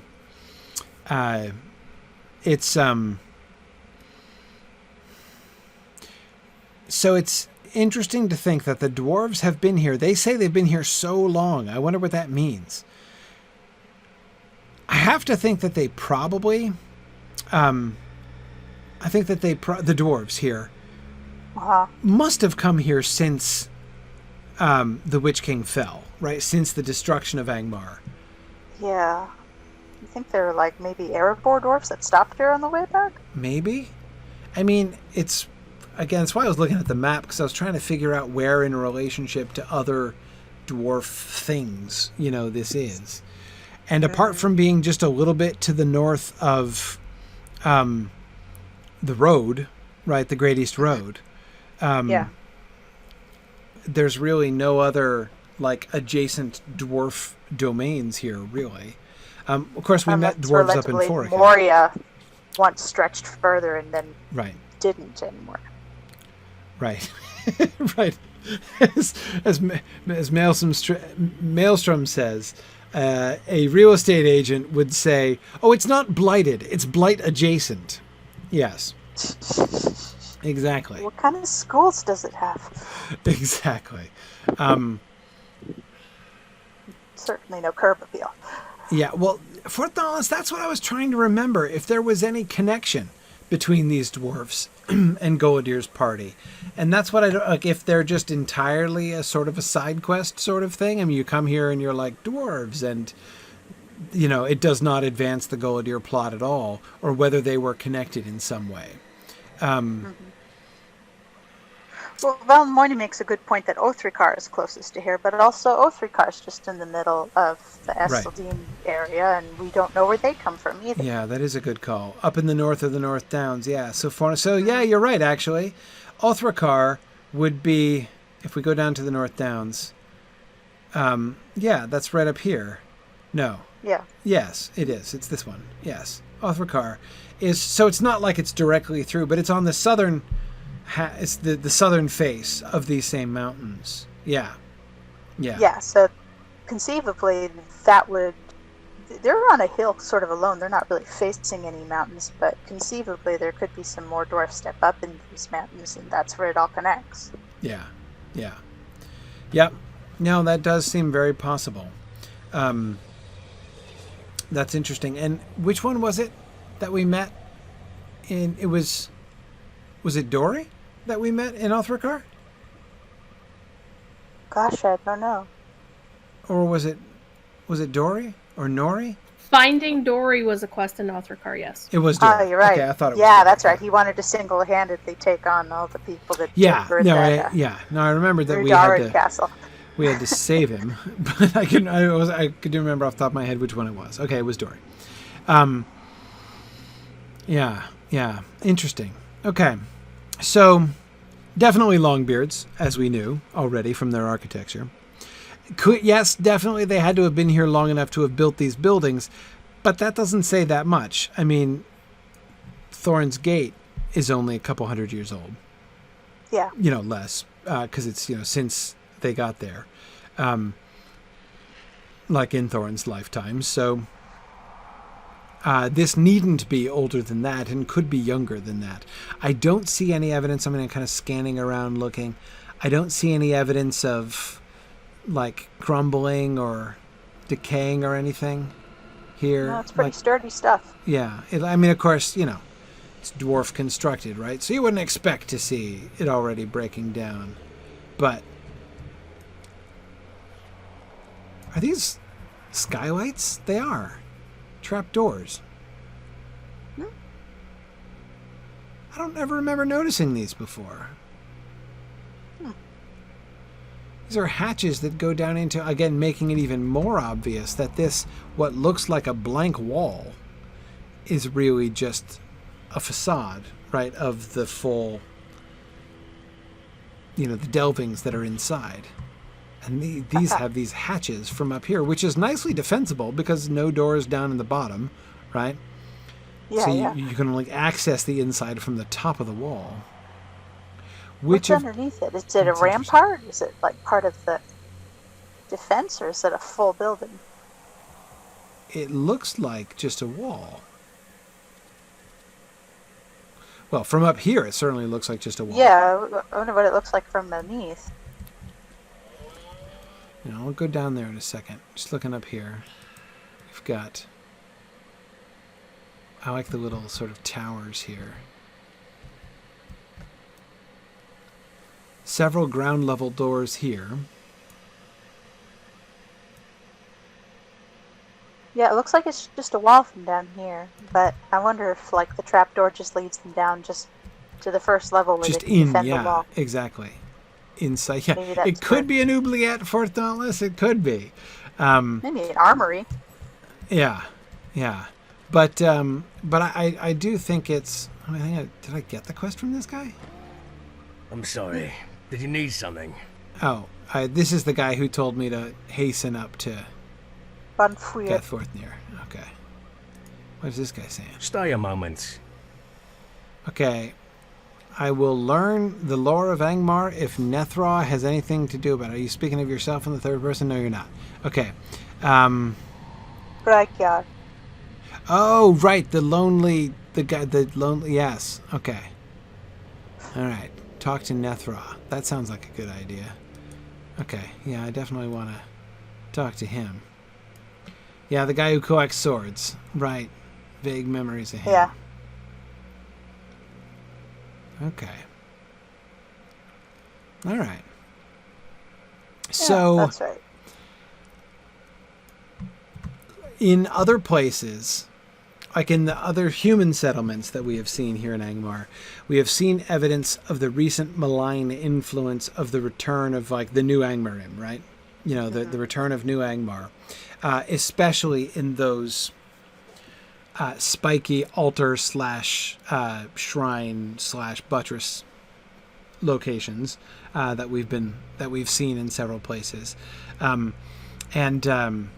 anyway, so we've seen that, and evidence of old Angmar, what is probably old Angmar's kingdom, and then of course of the sort of surviving indigenous culture, the Hillmen. Before they were corrupted by the Angmarin, or when they've been in between being enslaved by Angmar, right? So, here in the little dwarf town, right, that we're in, or whatever, this little outpost or outlet actually might even be a better way to describe it. Back door. Yeah, exactly, the back door, the dwarves' back door, and from their delvings in these mountains, if Othrakar is their front door. Anyway, we don't see any architectural evidence of Angmarim influence, right? There's no evidence that Angmar, old or new, has ever had a hold here. We're not even under the vile dome. Right. It usually sits over it. Oh, right. Yes, the sky. You're right. Yes, exactly. As Maelstrom says, it's blight adjacent. It's not blighted. Exactly. Good evidence there. But the one evidence that we do, that's why I really like I'm just getting back to the trees. It's why I really like the trees, because you can see that even here, the impact of the new Angmarim kingdom. The way that the blight is now stretching out again. That Angmar is stretching forth its dark hand of shadow across the land once again, is evidenced here by the trees. And their discovery, it parallels the plot that they talk about, right, of being discovered by the orcs, and now the orcs are planning to attack them. But it's almost like you want to tell these dwarves, like, that's only like the outward manifestation. You've obviously, if you looked at these trees, like, you've obviously got a problem here, which goes beyond merely a troop of orcs having discovered where you live. Yeah, I know. It's like, literally, that is the least of your worries. Yeah. Exactly. Cool. All right, well, it is super late. I know we've had lots of weirdness happening tonight, lots of technical difficulties. Sorry about that. Next week, we'll head out towards Nethra and the tomb over here in Mythod, All right. and the Gorathlod over here. And then, I guess, in towards Imlad Balchorth again. I'm going to have so much fun saying all these names. Yes, exactly. Always fun to pronounce. Okay. Thanks, everybody, for joining us. This has been a lot of fun, and I will see you guys next week. Bye, everybody. Bye-bye. Thanks for joining me on this epic exploration of The Lord of the Rings and of Standing Stone's video adaptation of Tolkien's story. If you are having even half the fun I'm having on this journey, I hope you will consider supporting the project by donating at signumuniversity.org/fund.